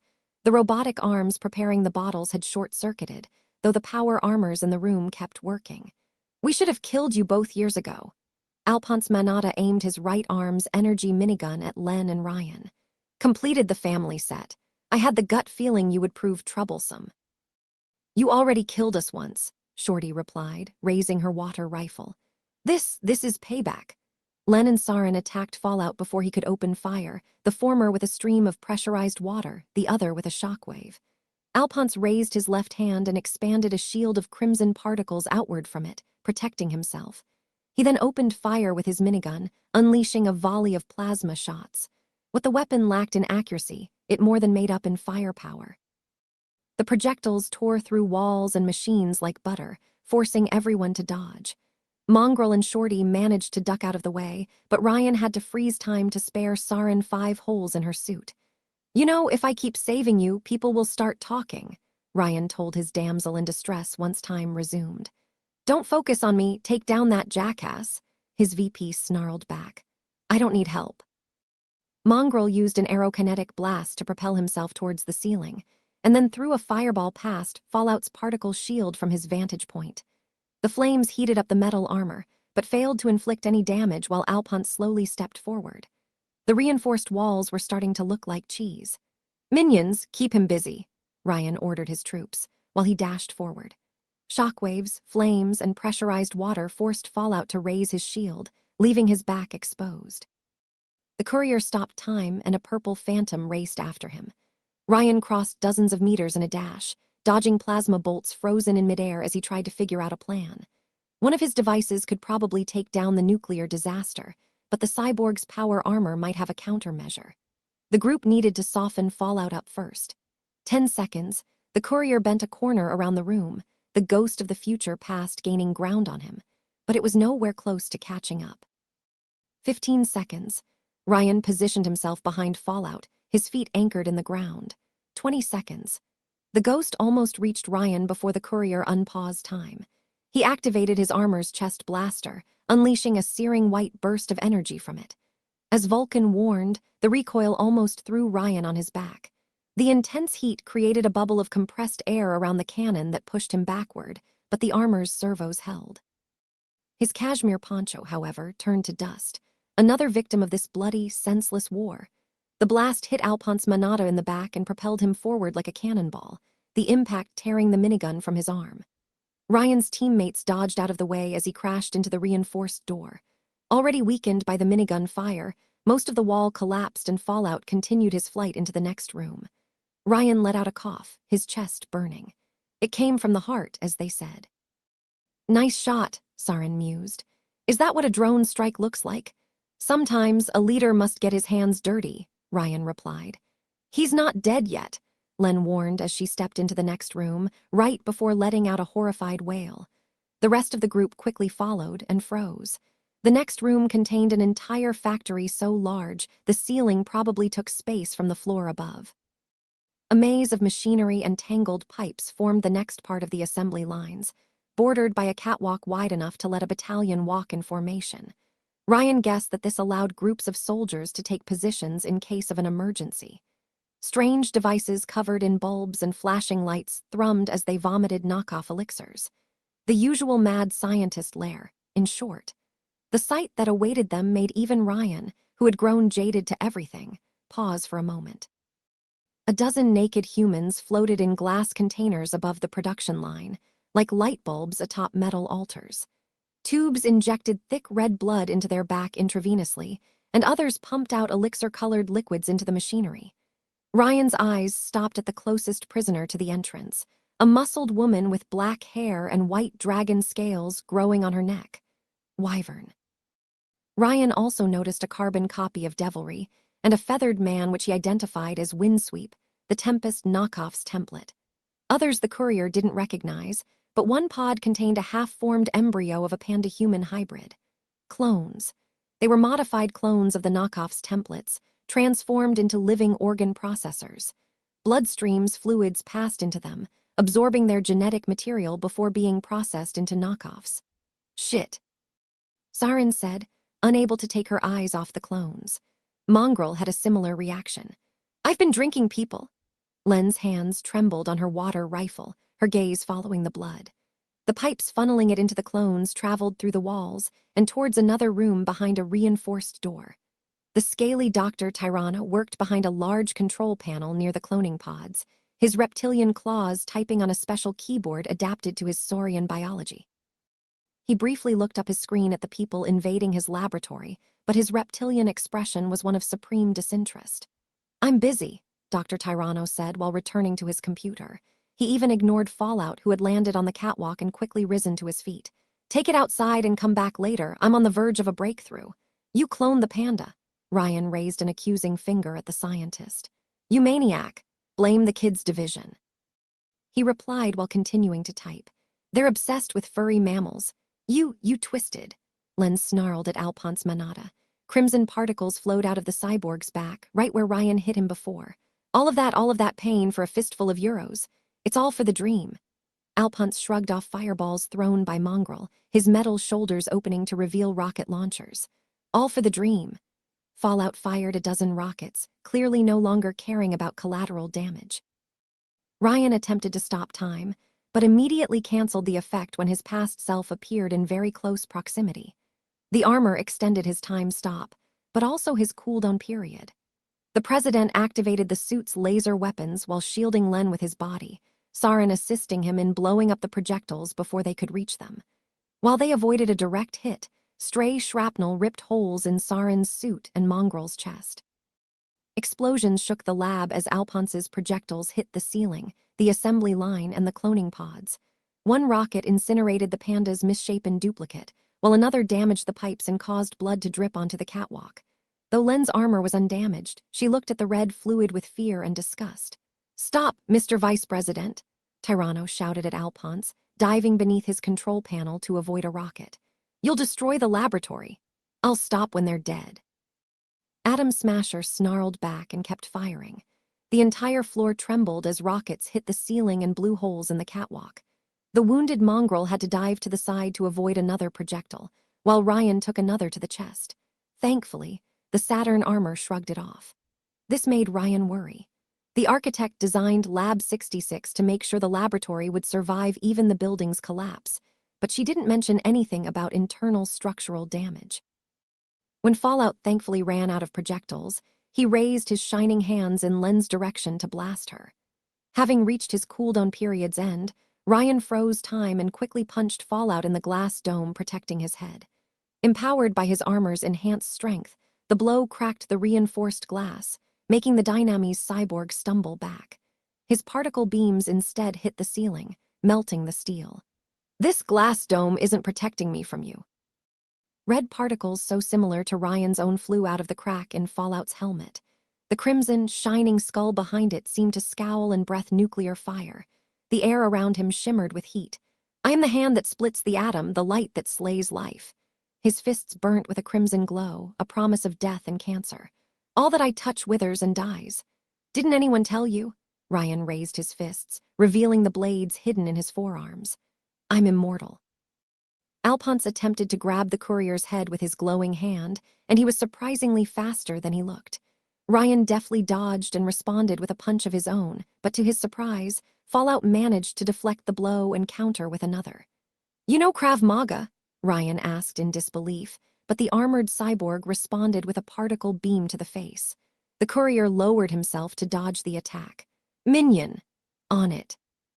Powering through his injuries, Mongrel launched an aerokinetic blast of air at Fallout's left knee, making the heavy colossus stumble. Ryan exploited the opening to ram his fist and blade through the cyborg's helmet. Though the glass dome shattered into tiny pieces, releasing red particles into the air, Ryan's retractable blade also shattered upon hitting Fallout's skull.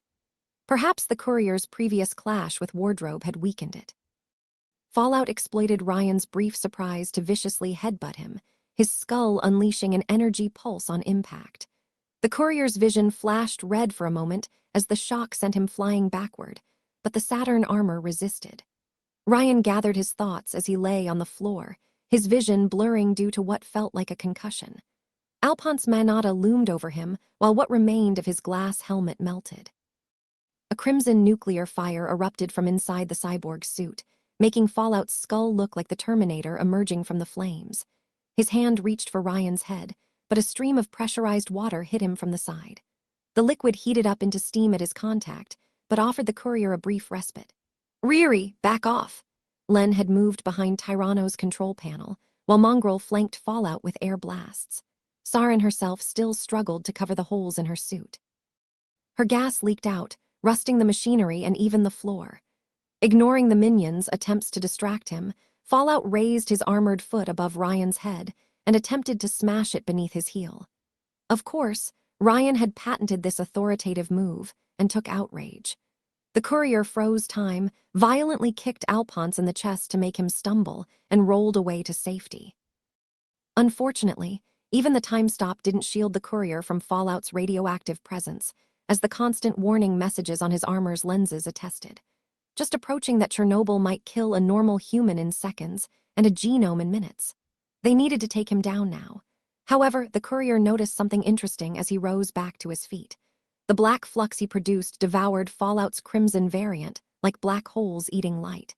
Questions for later. Deciding to use his trump card, Ryan opened a small compartment in the armor's backpack, a black sphere no bigger than a tennis ball coming out. The courier tossed it at Fallout, the projectile hitting him when time resumed. The black sphere expanded the moment it hit the Titan's skull, transforming into biomechanical goo. "What's this?" Fallout snarled angrily as the substance spread on his skin and armor.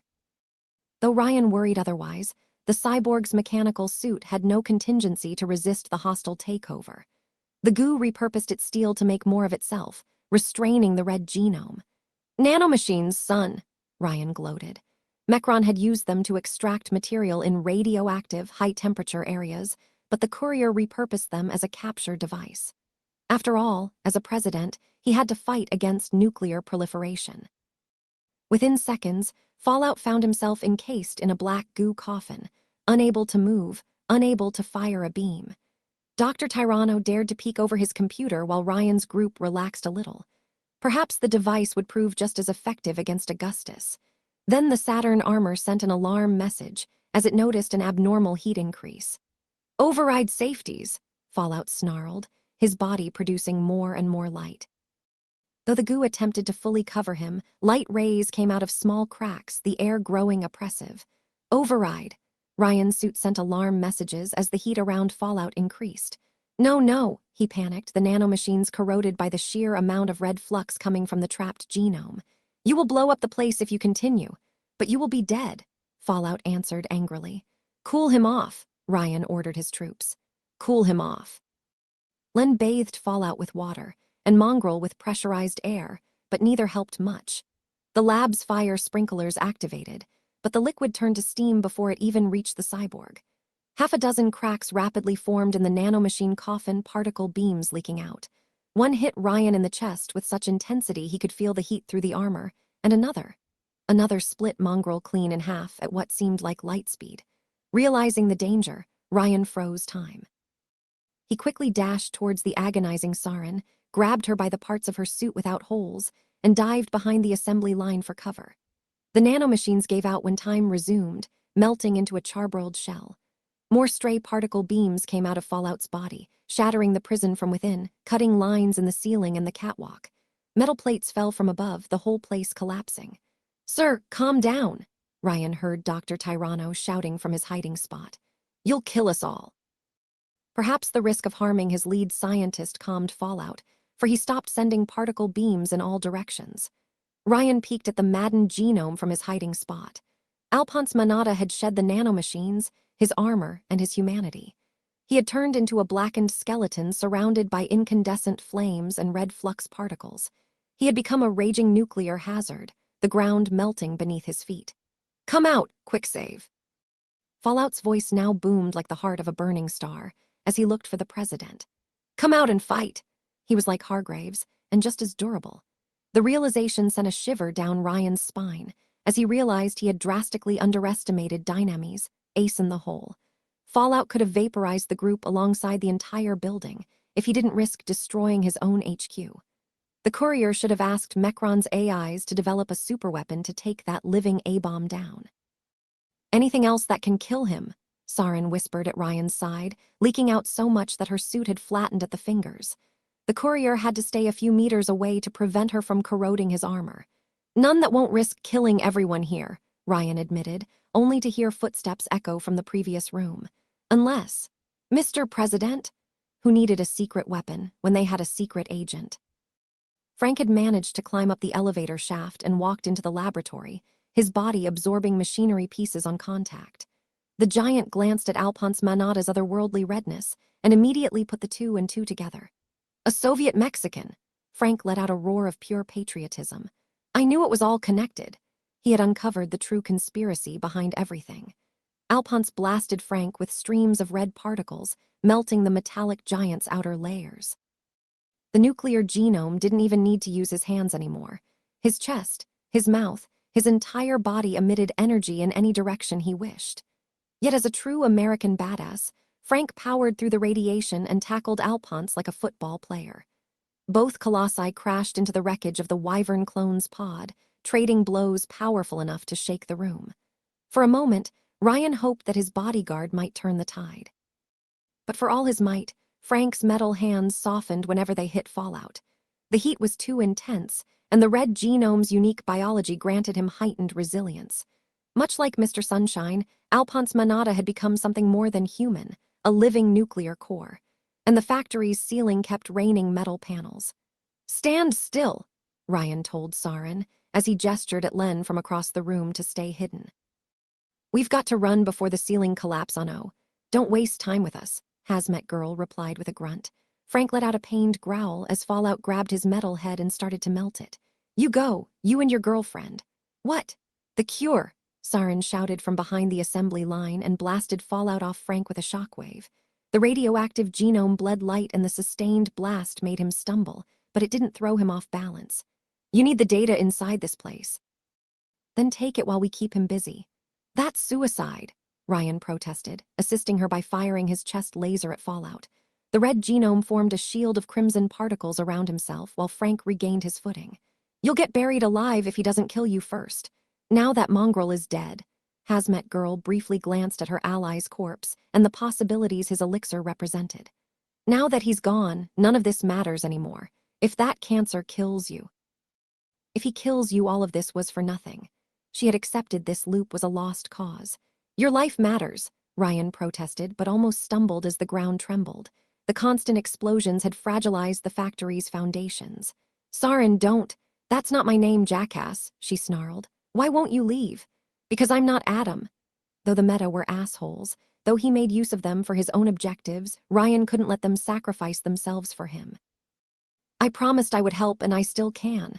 As long as they lived, they could find a way, whether in Antarctica or somewhere else." Sarin looked at Ryan in surprise, unable to say a word for a few seconds, but in the end, she had made her decision. "Then remember your vow next time around." Ryan's heart skipped a beat, his fists clenching. "What's your name?" he asked. "Your real name," she looked at Fallout. "Bianca." She dashed at him like a suicide bomber, while Ryan looked away as another friend went on to die for him. No matter how many loops, that part never got any easier. "Next time I'll save you," he swore to himself before freezing time. Regrouping with Len, the courier immediately grabbed Dr. Tirano and slammed him against his control panel when time resumed. The dinosaur looked at him in alarm, his breath short from the heat. "Open the door to the next room. Open it now." "Why woo?" Dr. Tirano didn't protest long, as Len put her water rifle against his chin. You make a convincing argument." Ryan froze time again, carrying both Len and Tirano across the room. He sent a glance at his allies, his heart freezing in his chest. Alphonse punched a hole inside a half-melted Frank's chest, and a cloud of gas escaped from an empty hazmat suit. The ceiling below the shining Fallout had started to rust. "Why?" Len asked when time resumed. The trio had reached the blast door to the next room. Her helmet turned to glance at the damaged pipes and the blood flowing out of them. "Why did you turn my father? Why did you make all these horrors?" "What the knockoffs? This is but the first step of my plan," Dr. Tirano admitted while putting his hand on the door's bioscanner, unlocking it. "I am refining the substance so that it can not only change the host species, but its entire biological class." From mammal to reptile, Ryan instantly put the two and two together. "You can't possibly mean—" "Yes." The genius turned to look at them with maddened glee as the door opened. "Soon I will create a knockoff elixir that can permanently turn any human into a dinosaur." Ryan looked at the diluted, scaled furry. In hindsight, he should have expected such a motive. "Consensually," Dr. Tirano added, almost as an afterthought. "Becoming a superior reptile should be a fundamental mammalian right." Courier wanted to hate him, but he loved dinosaurs too. A loud crack echoed across the facility as the ceiling finally collapsed. Ryan barely had the time to force Len and Tirano inside a steel corridor before tons of steel and concrete collapsed inside the knockoff factory. Alphonse, Frank, and Sarin vanished from the courier's sight as they were buried alive. Dust and smoke flowed inside the corridor, while debris closed the exit. Ryan and Len exchanged a silent glance, none of them uttering a word. The others had earned their minute of silence.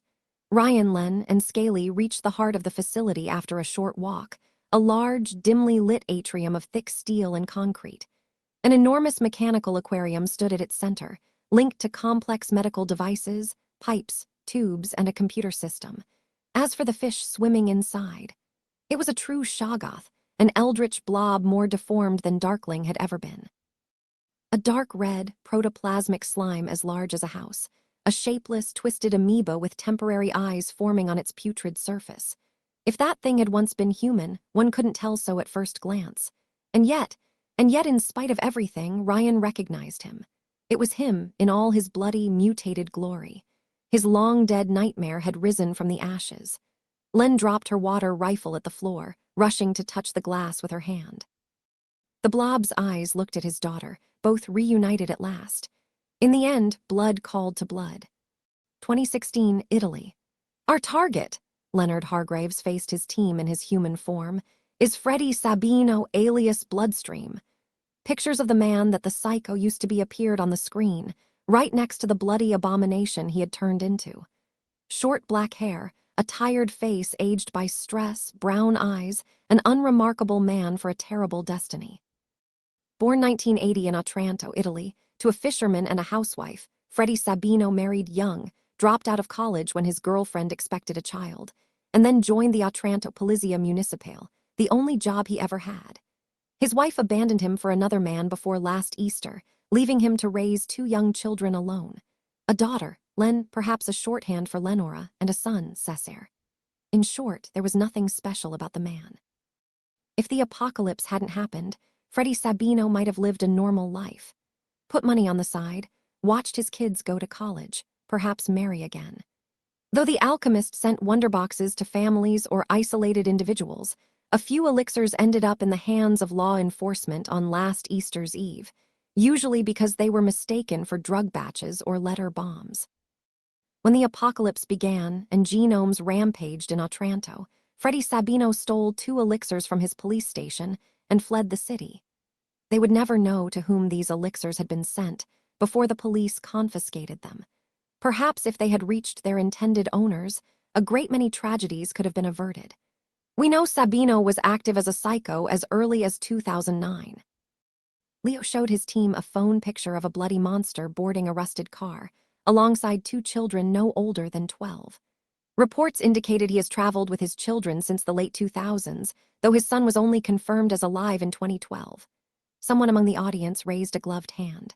Leo responded with a nod. Yes. Do the children have powers too? Mr. Wave asked. The oddest member of the group, he was a creature of living wavelengths and rarely took things seriously. Mr. Wave is not going all out on kids, even if they're genomes. The kids are powerless, said Matthias Martel. The 16-year-old teen had insisted on joining the carnival after his mother's dementia, determined to complete her work. He had proved invaluable as an information gatherer, though not as much as Pythia. Ace nodded with a dark look on her face. He would have killed them if they were genomes. Nothing indicates that they are complicit in their father's crimes, Leo continued. According to Pythia's psyche report, Bloodstream remains violently protective of his children even in his current state. However, he also keeps them dependent on him through social isolation, gaslighting, and physical abuse. Leo had seen many similar cases in London, far too many. These fathers convinced their children the world was out to get them, and that they could only rely on their kin. We must ensure the children's safety, especially that of Len Sabino, but I will come back to them in a few moments. Leo continued his exposé on their target's capabilities. Bloodstream is a green-blue type. His green power grants him complete control over his blood. He can reshape it into weapons, create tentacles, restructure his body. His blue power turns him into pure information. It might have allowed him to enter computer systems had he remained a pure blue. It would have made him easier to kill. But as it is often the case with psychos, his 2 powers mutated to form a unique synergy. Bloodstream became his blood, literally. Each of his blood cells hosts his consciousness, allowing him to reform as long as one remains. Nothing short of disintegration will slay him. We need your flames, the Cossack guessed. Leonard nodded. Which leads us to his ghastliest ability, the reason why he has remained undefeated for so long and accumulated a 4-digit body count. If Bloodstream's blood cells enter another human's circulatory system, then he can take it over. Like a virus, he will overwrite foreign cells' information with his own. Your DNA, your mind, your memories. If Bloodstream touches you, you are worse than dead. Leonard marked a short pause for emphasis. You are him. What do you think? Shorty asked, as she wiped sweat off her forehead. Her clothes had turned black and dirty, but she looked at her work with pride. Standing on the boathouse's pier at her side, Ryan didn't share her enthusiasm. That it will be a miracle if we reach Spain, let alone the USA. The boathouse smelled of rust and decaying paint, its ceiling threatening to fall apart any moment. The 10-meter-long vessel floated in a water pond with direct access to the Tyrrhenian Sea, a pineapple-shaped, clunky mass of metal. The machine's shape and rusty brown color scheme reminded Ryan of the Ictenio II, one of the world's earliest submarines. It didn't inspire confidence. Len pinched him in the arm in response. The Leica will work fine, she said. We'll reach America in 12 days according to the autopilot. Ryan squinted at her with skepticism. The Leica, like the dog the Russians sent to space. And they wanted to go to the USA. She would never fit in. You do know she died midway through the mission, right? You've condemned us all. Len tried to pinch him in the arm again, but Ryan saw it coming. He dodged her vicious attack and responded by grabbing her by the waist and treacherously kissing her on the neck. Her skin was soft to the touch, and she let out a cute gasp of surprise. Riri, not here, she whispered in protest, putting her hands on his own. Just a kiss, Ryan asked, begged, his lips moving to her cheeks. Come on, we deserve it. We've been working on this thing nonstop for weeks. Riri, you're insane, Len whispered, but she didn't fight him back either. Eventually, she gave in. Okay, but 5 minutes tops. They made out for 15, her hand in his hair, his own on her back. Len tasted of oil and salt water, but Ryan didn't care. He wouldn't have stopped for anything in the world. But like all good things, it was over too soon. That was foolish, Len said while breaking the embrace, though her blushing cheeks disagreed. If she had let him, Ryan wouldn't have stopped at mere kisses. Their first night together had been a logistical nightmare. First, they had to find pre-war pills which hadn't expired and unused condoms. Then they had to wait for her father to wander away so he wouldn't catch them in the act. When the right moment came, Ryan and Len realized they had no idea how to proceed. Nobody taught them the finer details, so their kisses and touches had been horribly clumsy. But they figured it out. For a moment, Ryan and Len had been alone in the world. Two halves made one. Ryan wouldn't have stopped it one night, but her father never let them out of sight for long anymore. Not since the carnival started hunting his clones. The two teens had to settle on furtive kisses and caresses, always fearing discovery. The situation made Ryan die a little inside each day. Len's father was always there, always between them, always ruining their chance at happiness, always causing them trouble. And now, that insane maniac had decided the family would leave Europe altogether and migrate to America. What logical process Bloodstream went through to reach this idea, Ryan would never understand. But he didn't leave his charges any choice. Porto Venner had been a small coastal town before the apocalypse, a few colored houses built next to long piers. The locals had abandoned the place long before their group moved in. It was isolated enough that nobody would locate their hideout, but close enough to Genoa for supply runs. Though Ryan himself was the only one who left the house nowadays. Shorty spent her time working on her submarine, while her father hid in their temporary home. The carnival fell on them whenever Bloodstream went out in public, but Ryan could slip out unnoticed if he took precautions. "Can you bring back oranges and citruses if you find any?" Len asked Ryan as he prepared to leave the boathouse through a small door. "We risk scurvy with our current reserves." "I'll do what I can," he said before freezing at his hand reached the door lock. "Hey, Shorty. You said everything on the sub is automated. No manual controls." "Yeah," she said with a sigh. "I can do a lot with my power, but scavenged boats aren't the best source of materials available. I had to sacrifice some features to make the whole thing work." "What if we have a problem on the way?" "Well, the sub will automatically redirect to the nearest shore. Hopefully, Dad will protect us in the meantime." Ryan looked over his shoulders, their eyes meeting. "It's your dad I worry about." Len bit her lower lips and crossed her arms. "Riri, my position hasn't changed." Ryan had tried to convince her to run away with him a dozen times already, to leave her father stranded on the shore while they fled across the sea. Bloodstream might have an uncanny ability to locate his daughter whenever she wandered off, but he couldn't swim across the Atlantic either. But Shorty wouldn't listen. Ryan could argue and scream all he wanted, yet she remained stubborn as a mule. "They'll keep coming after him," he warned her. "As long as he lives, they will never let us go." "They won't pursue us across the sea," she replied stubbornly. "I heard their leader, the Living Sun, can fly at supersonic speeds and even in space," Ryan countered. "It will take us days to cross the ocean and hours for him. But they didn't find us yet." They had hidden well, true. "They can't find us, Riri." She meant it as a statement, but it sounded like a fervent prayer instead. Truthfully, Ryan wondered if it would be a bad thing if the carnival cornered their guardian and slew him for good. However, he was worried they wouldn't stop at Bloodstream alone, since people had seen the family travel together.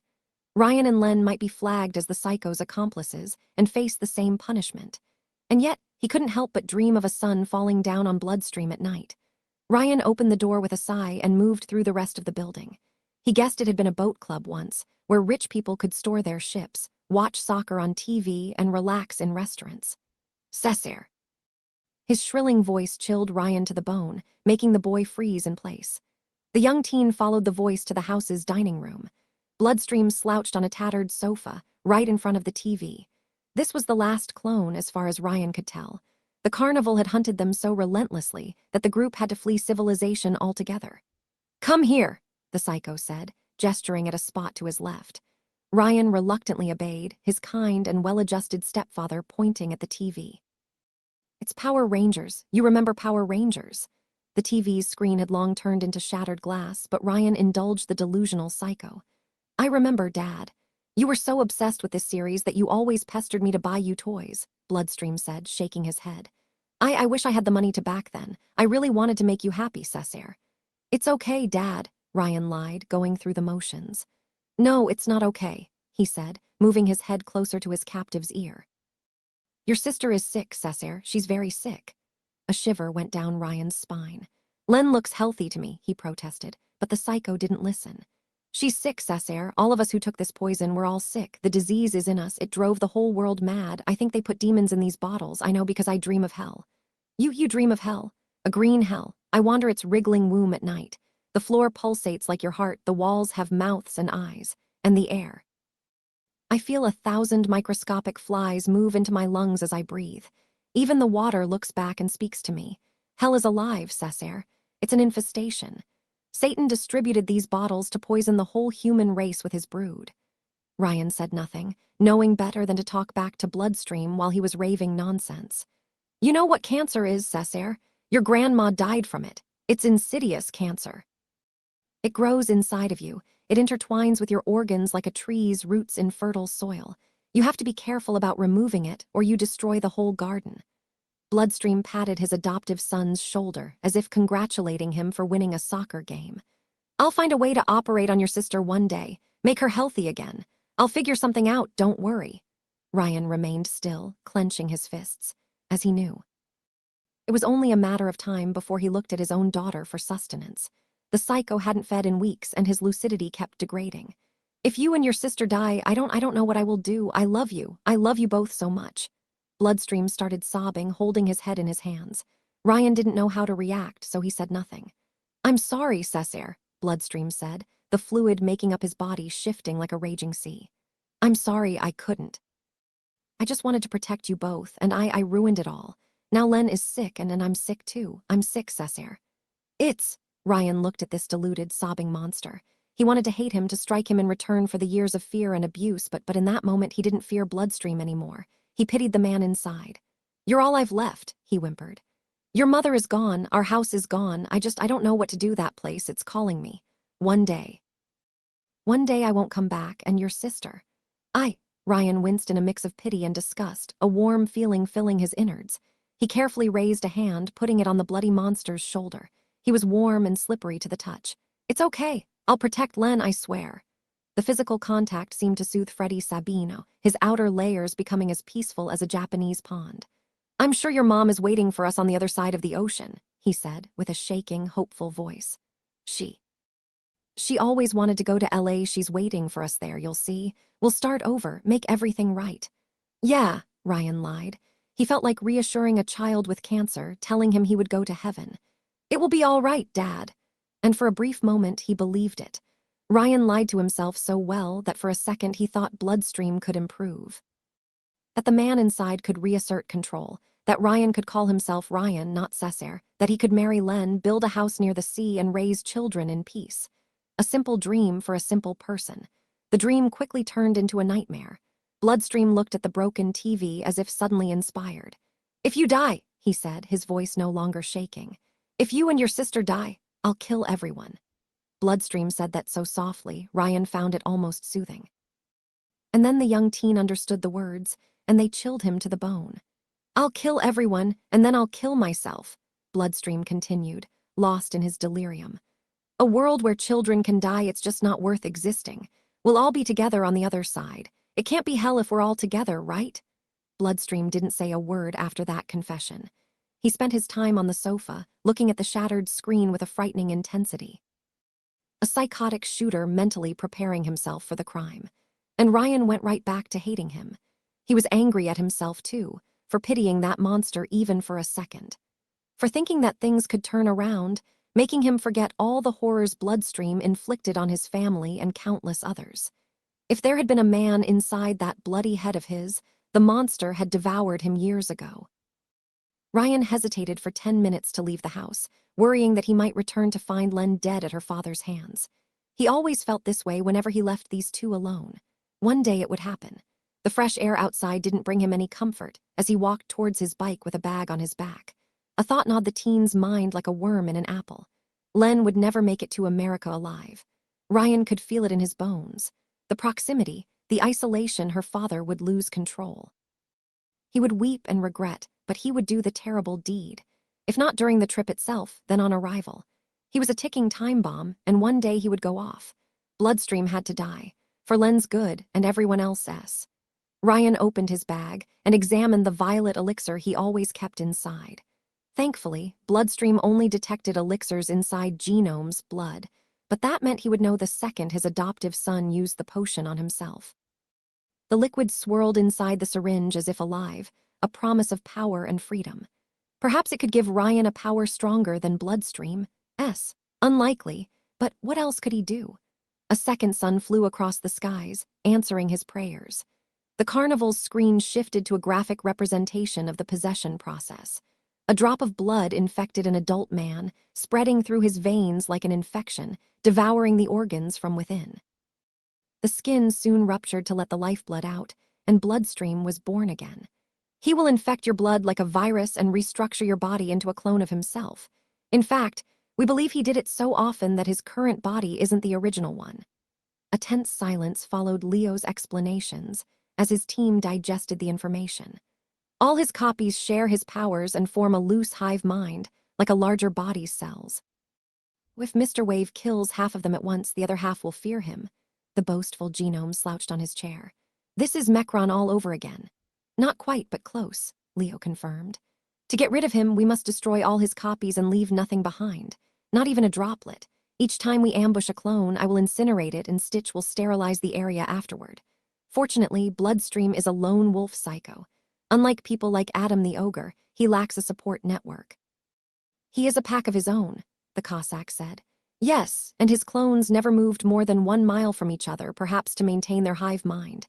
If we isolate Bloodstream's doubles from bystanders, we can eliminate them one by one, like a scalpel cutting out a tumor before it can proliferate. Do we know where they are? Ace asked. I didn't find any intel in Pythia's data. Matthias nodded, having successfully followed their trail. The family travels across Italy in an irregular pattern and never stays in the same place for long, but they were last sighted near the Alps. Once we engage, we must pursue Bloodstream relentlessly and keep him away from populated areas, Leonard said. Does his power have any limit? Ace turned to face Stitch. Did you finish examining the biological samples we could find? I did, the plague doctor confirmed with a nod. I was waiting for this meeting to fact-check the intelligence our leader had gathered. Leonard smiled. Though the carnival was a tight-knit group, they operated in individual cells and only gathered in one place for debriefings or large operations. This structure allowed each member a great deal of flexibility and made the group highly resilient. Members might die, but someone would always survive to revive the carnival. First of all, he can only control his own blood, Leonard explained, showing pictures of Bloodstream bisecting an Augusti genome with a crimson crystallized axe. He cannot telekinetically control your blood unless he infects you first. Neither can he generate mass out of thin air, which is why he needs hosts to duplicate himself. No voodoo doll mumbo-jumbo, then? Mr. Wave asked. Mr. Wave hates those. I had enough with manic plague, Ace agreed with a shrug. Next, he can only manage a few clones at a time with a highest recorded peak of 10 doubles. If they break that limit, the clones start absorbing each other to reduce their numbers, probably to reduce the risk of them developing individual thoughts. He can only affect humans, so, Stitch raised his hand. Yes, Stitch. Sir, with all due respect, the doctor coughed. You are wrong. Len was selecting which books to bring with her to the sub when the explosion resonated outside. The whole boathouse trembled, a metal panel falling on the Leica and bouncing off its hull. The genius stumbled and lost her grip on her books. Some safely fell on the pier, but her copy of Lenin's The State and Revolution sank into the pond, to her horror. What's happening? Her father didn't answer. A smell of smoke and flames came from the sea, carried inside the boathouse by the wind. Dad, Dad! Someone opened the boathouse's door with a backpack full of canned food. Riri. He looked exhausted, as if he had run for miles. Riri, what's happening? We have to go, he said, catching his breath. They're here, the carnival. Her worst fear had come to pass. Another explosion echoed in the distance like a bombardment. It's his last body, Len realized in panic. If they kill him now, Dad is delaying them, Ryan said, grabbing her books off the floor. We have to go. Go where? The genius looked into her boyfriend's eyes and she understood. No, Len said. Maybe Dad will beat them. Many tried to kill him, but he had never lost. Her father always came back, always beat the odds. He had fought the Augusti, raiders, and heroes, and he defeated them all. The carnival would fail like the others. We have to run, Shorty. They're too numerous, your father can't beat them all. Ryan leapt on the sub, carefully moving towards the hatch. Activate the sub, your dad will catch up to us in minutes. Len wanted to protest further, but the sheer panic in his voice convinced her. She followed her boyfriend, opening the hatch and slipping together inside the sub. It was a cramped place, with only 3 rooms, one at the back for the machinery, one for stockpiled supplies, and the living space. Len had sacrificed space for efficiency, keeping only a bunk bed next to a small porthole and the sub's control panel. It had taken them days to find a computer to scavenge for the screen and keyboard. How did they find us? Len asked, typing on the computer while Ryan put her books and his food in the storage room. Did they follow you? I wasn't careful. Something in his unapologetic tone made her pause. She interrupted her work to look at him and immediately saw the guilt in his gaze. You didn't care to hide, Len accused him. You led them here. He didn't even deny it. He couldn't have. Riri. Len, your father is sick, he said, his gaze firm. Sick in the head. I know, she hissed, grinding her teeth. I know that, but nothing, Ryan interrupted her. If we don't flee, he'll kill us, he'll kill you. He won't, she protested, though some part of her wasn't so sure. Riri, I had my elixir for weeks and he never. Not yet, Ryan said, a dark look on his face. Not yet is not never, Shorty. So you will let him die? Len trembled with rage. You will strand him on the shore and let the carnival slay him. Len, Ryan tried to find his words. We don't need him, I can make you happy, Len, we can start again, just the 2 of us. How? She asked, shaking her head. We can't defend ourselves. You're a genius and I have my elixir, we can take care of ourselves. This is madness. This whole plan was madness from the start, but that's the best we have. His hands reached for her. Len, don't touch me. Len hissed, her back against the porthole. Ryan froze, her rejection hurting him as much as it hurt her. Why? For us, he snapped. For us. For you, tears formed in her eyes. You want me all for yourself. I want you alive. His words made her flinch as if he had slapped her. She looked at Ryan's eyes and saw the concern in them. She had been mistaken, he didn't do it for himself but for her. He loved her as much as she loved him. A part of her wanted to do as he said. To drop everything and take that submarine to the sea. To go on an adventure around the world, just the 2 of them. But each time she looked at the monster her father had become, she remembered the kind man he had once been. How he always smiled at her and her brother, her real brother. How he was always there after Mom left, always consoling Len when she cried in her bed. Sometimes the man reasserted himself, and in these brief moments his daughter felt hope. Please, Ryan, As long as he's alive, there's a chance he can heal. In spite of everything, Len couldn't bring herself to hate her father. Not without him, Len said, avoiding his disappointed gaze. I'm sorry, Riri, not without him. His intense, baleful stare made her shiver. His hands trembled, his teeth grinded together, his face twisted. Len saw the anger, the disappointment, the sadness flash through his face, and then came the resignation. Put on the autopilot, Ryan said, while moving towards the hatch. If we're not back in 20 minutes, your father and I are dead. Riri, if I put the autopilot on, I can't disable it. If you stay, they might kill you, he said darkly. They might kill us all just to make sure bloodstream is really gone. It was always the same pattern. When people failed to kill Len's father, they came after Ryan and her. It was always their family against the world. Ryan, Len whispered as he was halfway through the open hatch. He stopped. Ryan, please come back. He looked over his shoulder. Live, Len, he said before exiting the sub. Len activated the autopilot, put on the timer, and waited. Leo frowned. What do you mean his power has no upper limits? After analyzing the samples we gathered, I confirm that our target is not limited to human hosts. Anything with a circulatory system can do, including the entire animal kingdom. The doctor marked a short pause. Nor does he seem biologically limited in the number of clones active at once. Both restrictions, I'm afraid, are purely psychological. A shiver went down Leonard's spine. He fought the urge to turn into a living son again to chase away the fear. If Stitch was correct then, but why would he keep only a dozen doubles? Matthias asked with skepticism. Especially if they share a pseudo-hive mind, why do they even attack each other? I could understand if each clone was independent, but because he hates himself deep down, the Cossack guessed laconically. What he has become.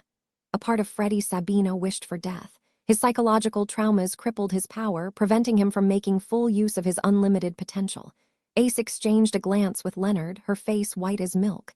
She had understood the danger too. Stitch, be honest, she asked the doctor. If he goes all out, what will happen? He will become a pandemic, Stitch confirmed. Since he can infect others through blood projectiles, Sabino will devastate Italy within days unless quarantined. If he assimilates birds or fish, then the bloodstream plague could infect the entire Earth's biosphere within months. Only genomes with abnormal bodies like Augustus will survive. There it was. The extinction event Pythia warned them against. Bloodstream wouldn't just destroy all life on Earth, he would become life itself. A deathly silence followed, quickly broken by the unflappable Cossack. The trigger is his daughter's death, not the brother S. Pythia couldn't explain it either, Leonard confirmed. Her data only held Broadstokes information. The future was ever shifting, and other genomes often interfered with her visions. But if Len Sabino dies, her father will trigger an extinction event. We can assume our target will lose all psychological restraints and go on a rampage, Stitch explained. He will hate the world more than he hates himself, Ace whispered sadly. Stitch nodded in agreement. And according to Pythia's prophecy, Len Sabino will perish unless we intervene. The Cossack crossed his arms. He has to die, no matter the cost. No, not at any cost, Mr. Wave protested. No touching the children. Besides sharing your moral concern, our only advantage over Bloodstream is that he doesn't understand the full extent of his abilities, Leo said. Must slay all the clones in a short period and move the children to safety. Ace, you will focus on evacuating the wounded to the infirmary. Stitch, Matthias, you stay in the reserve. Matthias Martel immediately protested. But, no buts, young man, haven't you heard? Your range is too short, and if he hits you once, it's over. The battle was still ongoing when Ryan exited the boat club. He didn't have to look long to locate the battlefield. He just had to follow the smoke rising in the skies. His plan had been simple. Take no precautions during the supply run, make sure the carnival's flyers noticed him, and let them follow him back to their hideout. Ryan worried they might have expected a trap if he approached them directly, but his scheme had worked like a charm. At least, until now. This plan was insane. Ryan knew it from the start. It was a harebrained plot born out of frustration and desperation, one last attempt to get out of an impossible situation. But Len refused to budge, even after he forced her hand. And now he had set the dominoes and couldn't undo their fall. This could only end in tears, unless... Ryan looked at his elixir, at the strange power in a syringe. It had caused so much pain and yet created so many wonders. Maybe Bloodstream had been right and it was the devil's work. Maybe it was a gift of the heavens. But whether it came from above or below, that substance was Ryan's only hope. He slammed the syringe into his arm and prayed for a miracle. The world turned purple and Ryan ran. The world turned purple as time slowed down to a crawl. Raindrops froze in midair, never reaching the ground. A lightning bolt coursed through the skies, a scar of light in the heavens. Ryan didn't even hear the sound of his footsteps as he moved.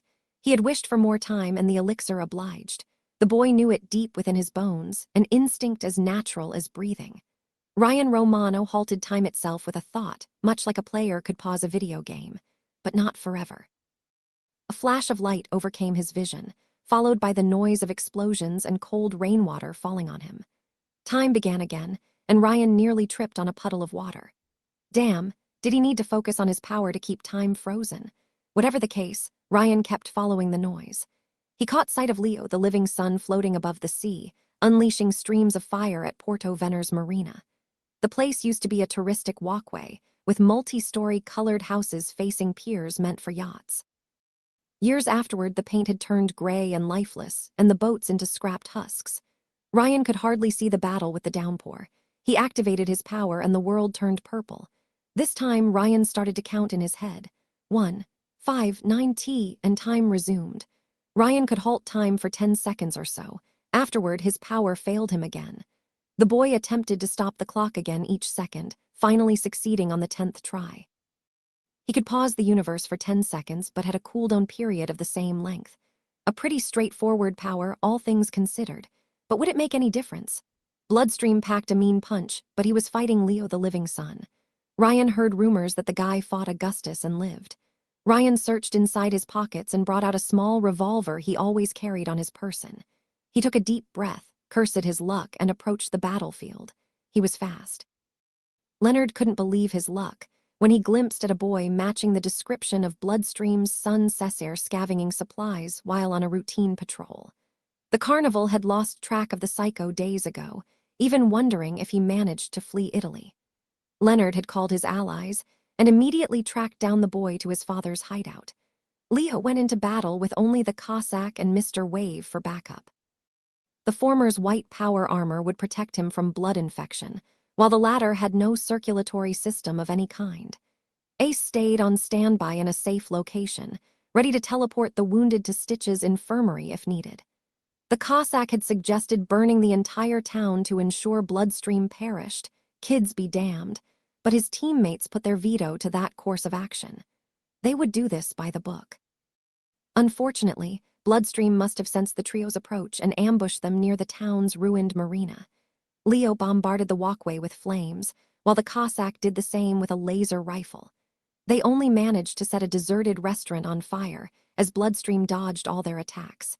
The bloody slime leaped from one spot to another like a flea. "Meddlers, annoyers, why does everyone insist on harassing me?" Bloodstream shrieked. His voice struck Leonard as shrilling and high-pitched, like a young child throwing a tantrum. "Has every man on this godforsaken planet gone mad?" The pressurized blood making up Bloodstream's skin crystallized into spikes, which he launched in all directions. Leonard didn't bother to dodge, his solar body incinerating the projectiles before they could even reach him. Even the raindrops formed a cloud of steam around him, the skies darkening above their heads. The Cossack flew away with his jetpack, but one spike hit his chest. The blood spear turned into a drill and attempted to dig a path to the human below the armor. While Leo immediately stopped harassing Bloodstream to burn away his projectile before it could infect his teammate, the psycho moved towards a half-rusted car near the walkway. His fingers turned into tentacles as they seized the vehicle. "Ever since I took these potions, this world has been tormenting me." Bloodstream lifted the car above his head and prepared to toss it at the carnival's flying members. "Trying to take my children away from me, and all your troubles didn't prepare you for." A new, costumed challenger appeared on the ground, a crimson blur. "Mr. Wave!"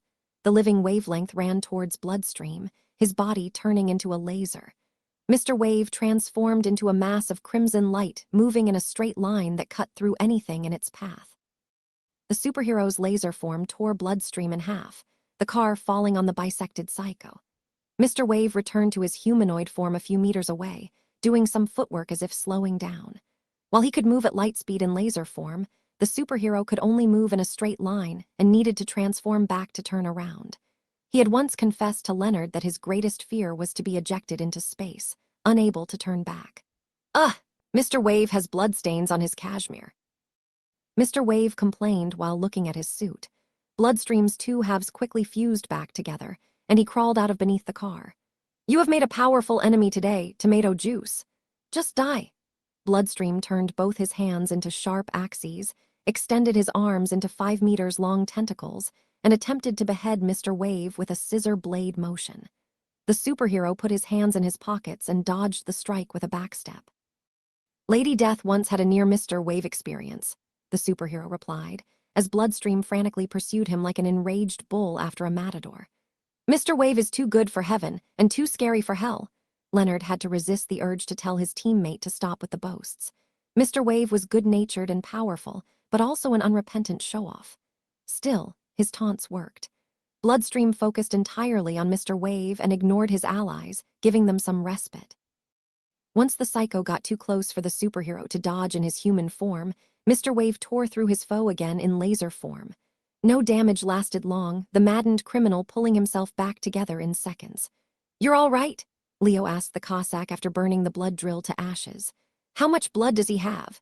The armored man grunted back as he glanced at the walkway below them. Bloodstream's spikes had turned back into liquid blood, slithering back to their owner. "I can't tell." Bloodstream compressed the blood making up his body, so he might carry tons of organic mass in that slender frame of his. "I could incinerate him with one fireball, if we can immobilize him. I don't want to go all out in case he keeps his children hidden nearby. I might wound them by accident." Easier said than done, though. Leonard and the Cossack flew above the walkway, trying to keep up with their allies' duel with Bloodstream. Upon realizing he couldn't damage the psycho for long, Mr. Wave switched to a defensive strategy. One moment he stood in one place, challenging Bloodstream with hand gestures and lazy footwork. And when his foe threatened to slice him, the superhero took a step forward, turned into a laser and reappeared a few meters away.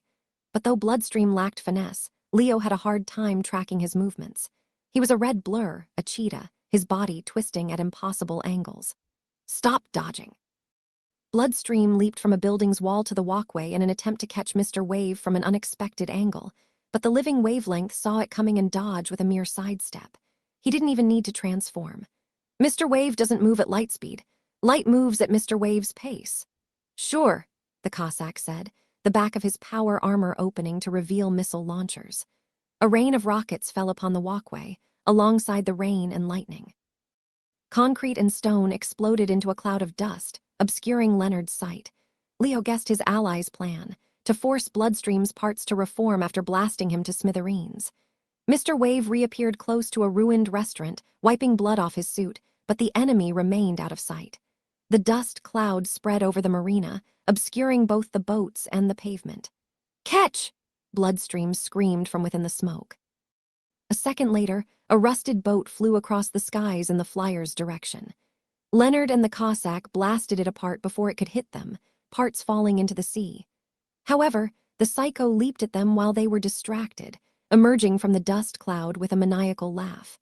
Bloodstream had stretched his right arm and twisted it on itself, building up strength like an elastic spring. He punched the Cossack in the chest before the armored warrior could retaliate, his empowered fist as powerful a cannonball. The blow cracked the Cossack's chest plate, the armored warrior crashing on the walkway. Stone broke beneath him on impact. "Cossack!" Leonard shouted, his teammate laying on the road, motionless. Worse, the hole in his armor left his chest exposed. "Ace, evacuate!" Below the steel, the sweet blood. Bloodstream cackled upon landing on the ground. He immediately moved on all fours like a hyena and rushed towards the Cossack. "Sustenance, at long last!" Mr. Wave took a step forward and transformed into a laser again, hitting the psycho from behind before he could reach the Cossack. The impact shattered Bloodstream like glass, but no sooner had Mr. Wave regained his original form did the blood drops instantly fused back into a humanoid form. With a small opening, Ace opened a portal behind the Cossack. The teleporter grabbed the armored warrior and started pulling him to safety through the gate. "Incinerate him, Sunshine!" Mr. Wave shouted as he engaged Bloodstream in a duel again.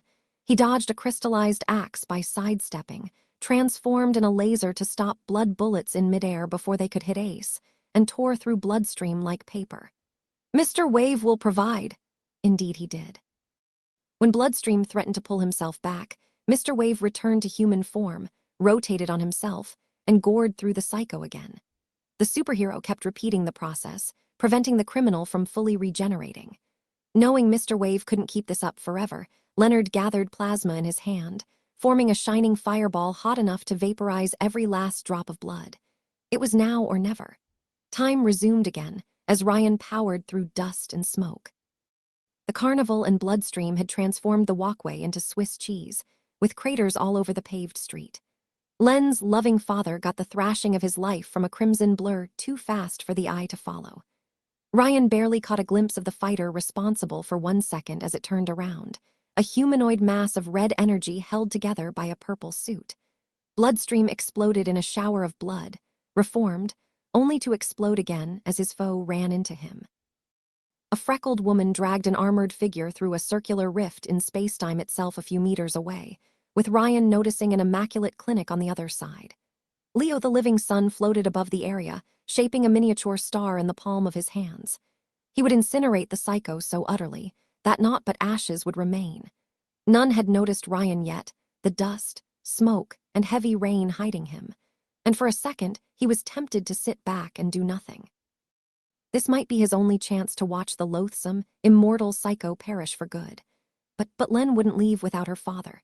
She would never forgive Ryan if he left Bloodstream to die, and the carnival, the teen couldn't rule out the possibility that they would go after Shorty and him next. Damn it, what should he do? "Stop!" Ryan shouted, firing a warning shot at the skies. He couldn't make a decision. "Stop fighting!"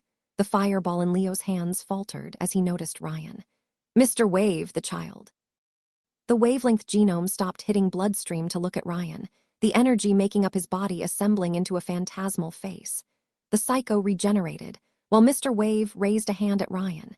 "Kid, get back, it's dangerous." The horror was raw in his voice, and Ryan realized he made a terrible mistake. The carnival never intended to harm him or Len.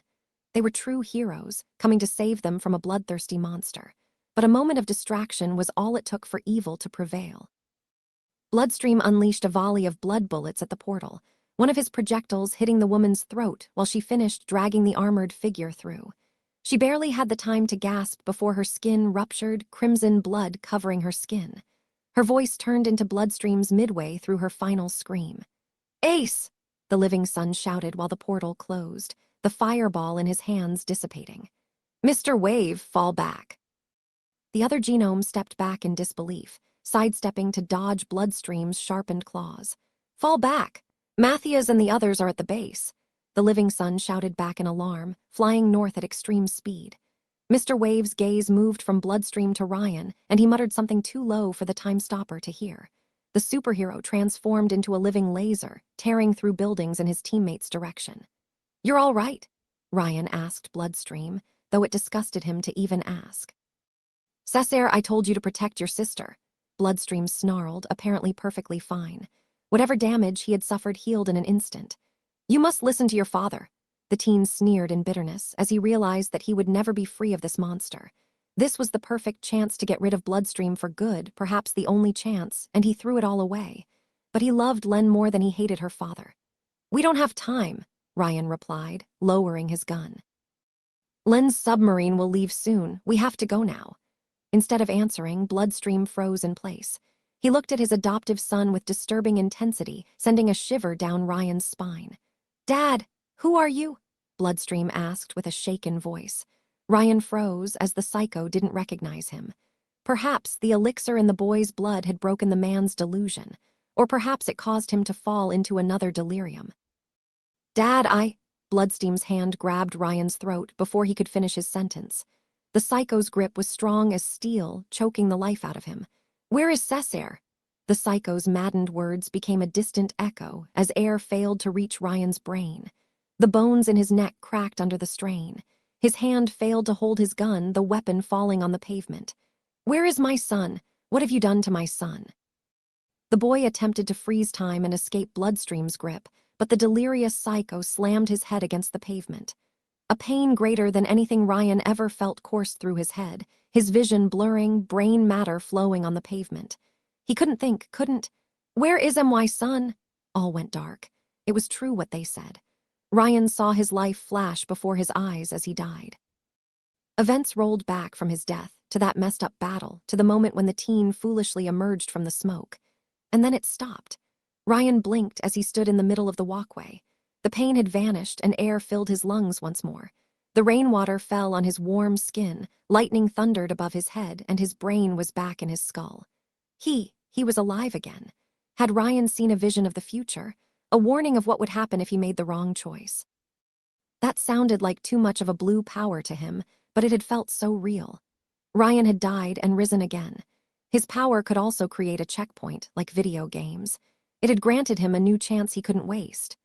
Ryan glanced at Bloodstream, the maddened psycho prepared to strike the freckled woman with a blood volley. But this time, without the boy to distract him, Mr. Wave hit Bloodstream before he could even twitch. The woman closed the portal after dragging the armored knight through, vanishing from sight unharmed. Ryan glanced at the living son, the fireball in his hand so bright it hurt to look at it. Bloodstream attempted to leap away to safety, but Mr. Wave turned into a laser and tore off his legs, making the madman collapse. Ryan looked at his adoptive father, the phantom sensation of his warm hands closing on his throat flashing through his mind. And as it did, the boy remembered all the times the bloodthirsty monster hit him and Len in the past. How helpless the children had felt, always cowering at his approach. How the psycho had lapsed back into his violent madness, each time Ryan thought he might improve. "You will never change," Ryan thought, his hand on his throat. He could almost feel Bloodstream's claws squeezing the life out of his lungs. "This is you. This is what you are, and her compassion is wasted on you." Ryan owed this monster nothing but scorn. So he turned around and abandoned Bloodstream to his fate. He would tell Len he had been too late. She would despise him, but it was for the best. Ryan had seen the future firsthand and come back from it. Her father was a hopeless case and would never improve. The living son tossed his fireball at the walkway, the air shimmering with heat. "Kid!" Ryan glanced behind him. Mr. Wave had noticed his presence just as the fireball fell upon a roaring bloodstream like God's judgment. "Kid, get down!" The fireball hit the walkway and expanded outward. Ryan activated his power, running as fast he ever had before. The universe turned purple, freezing this moment in time. An expanding wall of flames consuming the walkway, with bloodstream burning to cinders at the center.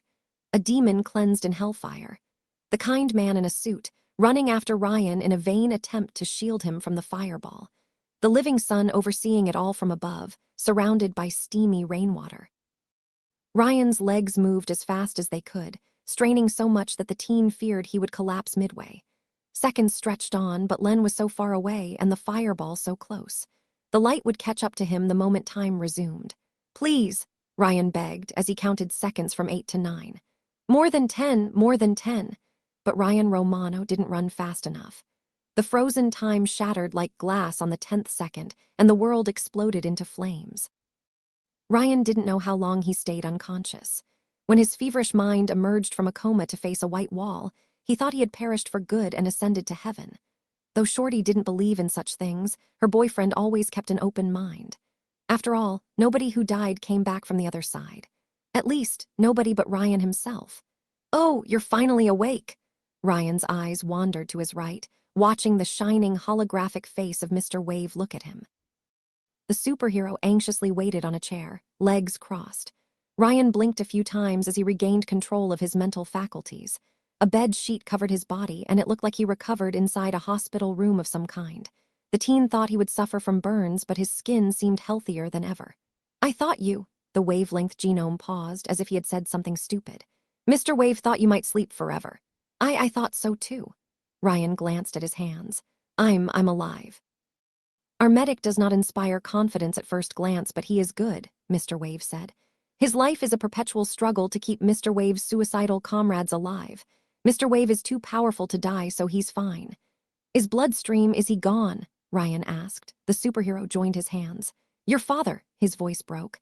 "Your father died, little Cessair. Mr. Wave is sorry." "He wasn't my father," Ryan thought, "and my name is not Cessair." "Good," he said coldly. "Good." It had to be done. The superhero winced, but thankfully didn't ask for details. He must have imagined what horrors Ryan went through. Mr. Wave has to ask, is there another clone running around? Because Mr. Wave doesn't like endless sequels. Ryan shook his head. "You got the last one." "Oh, good." He sounded relieved.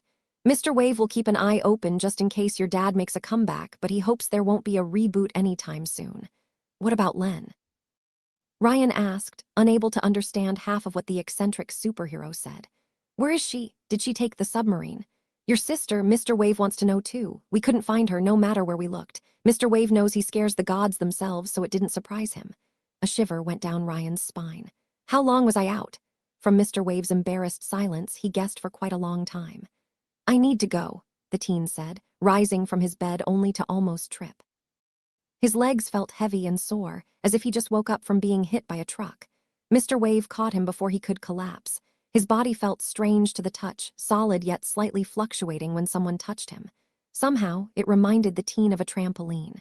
"A true knight does not make a lady wait, but he must accept a mount's help sometimes." Mr. Wave carried Ryan on his back. "Show the way, and Mr. Wave will light it up." They didn't even take the door. For some obscure reason, the eccentric superhero insisted on going through the window, saying it was the adventurer's gate. Ryan wondered if he was sick in his head, but he didn't question a man willing to help.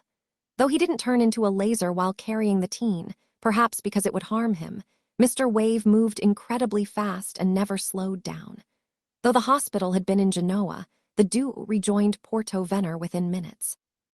Leo Hargraves had torched the whole village, probably to make sure Bloodstream didn't leave a drop behind him. When Ryan and Mr. Wave reached the boathouse's smoking ruins, they only found a pond of water. Len was long gone. Einstein famously said that the definition of insanity was to do the same thing over and over again, but expecting different results. Perhaps he could turn back time too. The teen had the gut feeling his checkpoint wasn't a one-time thing, but...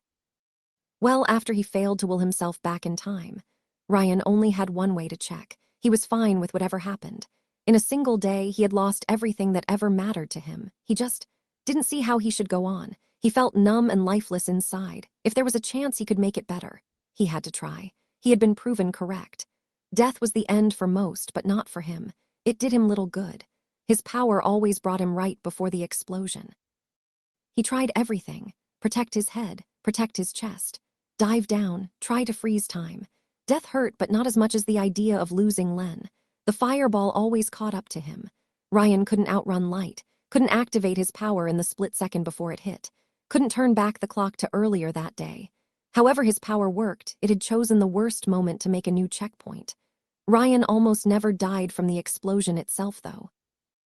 Mr. Wave always managed to shield him from the flames with his body. For that, Ryan was grateful because death hurt.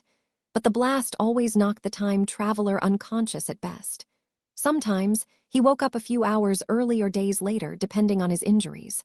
But he was always too late. No matter how many times Ryan tried, he couldn't catch up to Len. The time traveler was trapped in an endless cycle, never making progress. As he witnessed a Mediterranean sunset for what seemed like the 100th time, Ryan tried to understand. Did the autopilot carry Shorty away? Did she see the explosion and believe her family had perished in the blast? Ryan asked the carnival for help many times. Once, he told them Bloodstream kept a backup clone, and they looked for 3 weeks to no avail. Ryan felt slightly bad about using them, especially since Mr. Wave always did his best to help him. The superhero blamed himself for Ryan's wounds, though the young man could tell from experience that the man had saved his life. But no matter how much they searched, they couldn't find any sign of the submarine, and Ryan had no way of contacting Shorty. In the last loop, he fled from the hospital and hid from his own rescuers until they gave up and moved on. The carnival always insisted he join an adoptive family, but Ryan had his fill of them.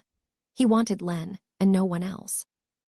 His gratefulness for the carnival turned to resentment. Though he knew it was irrational, they had deprived him of Len. Perhaps it was easier for Ryan to blame others rather than himself. In the end, the teen couldn't deny the fact he caused this disaster through his own poor choice. For no matter the path he took, it always ended the same way, with Ryan Romano staring at the sunset, alone in the world. "So?" Enrique Manata asked, facing a computer screen. "The target's last clone has been destroyed, as far as we can tell," Dr. Nathaniel Stitch answered on the other end of the video call. "We are still trying to track down Len Sabino to confirm it, but otherwise it appears the threat has been dealt with." "That's a relief," Enrique replied.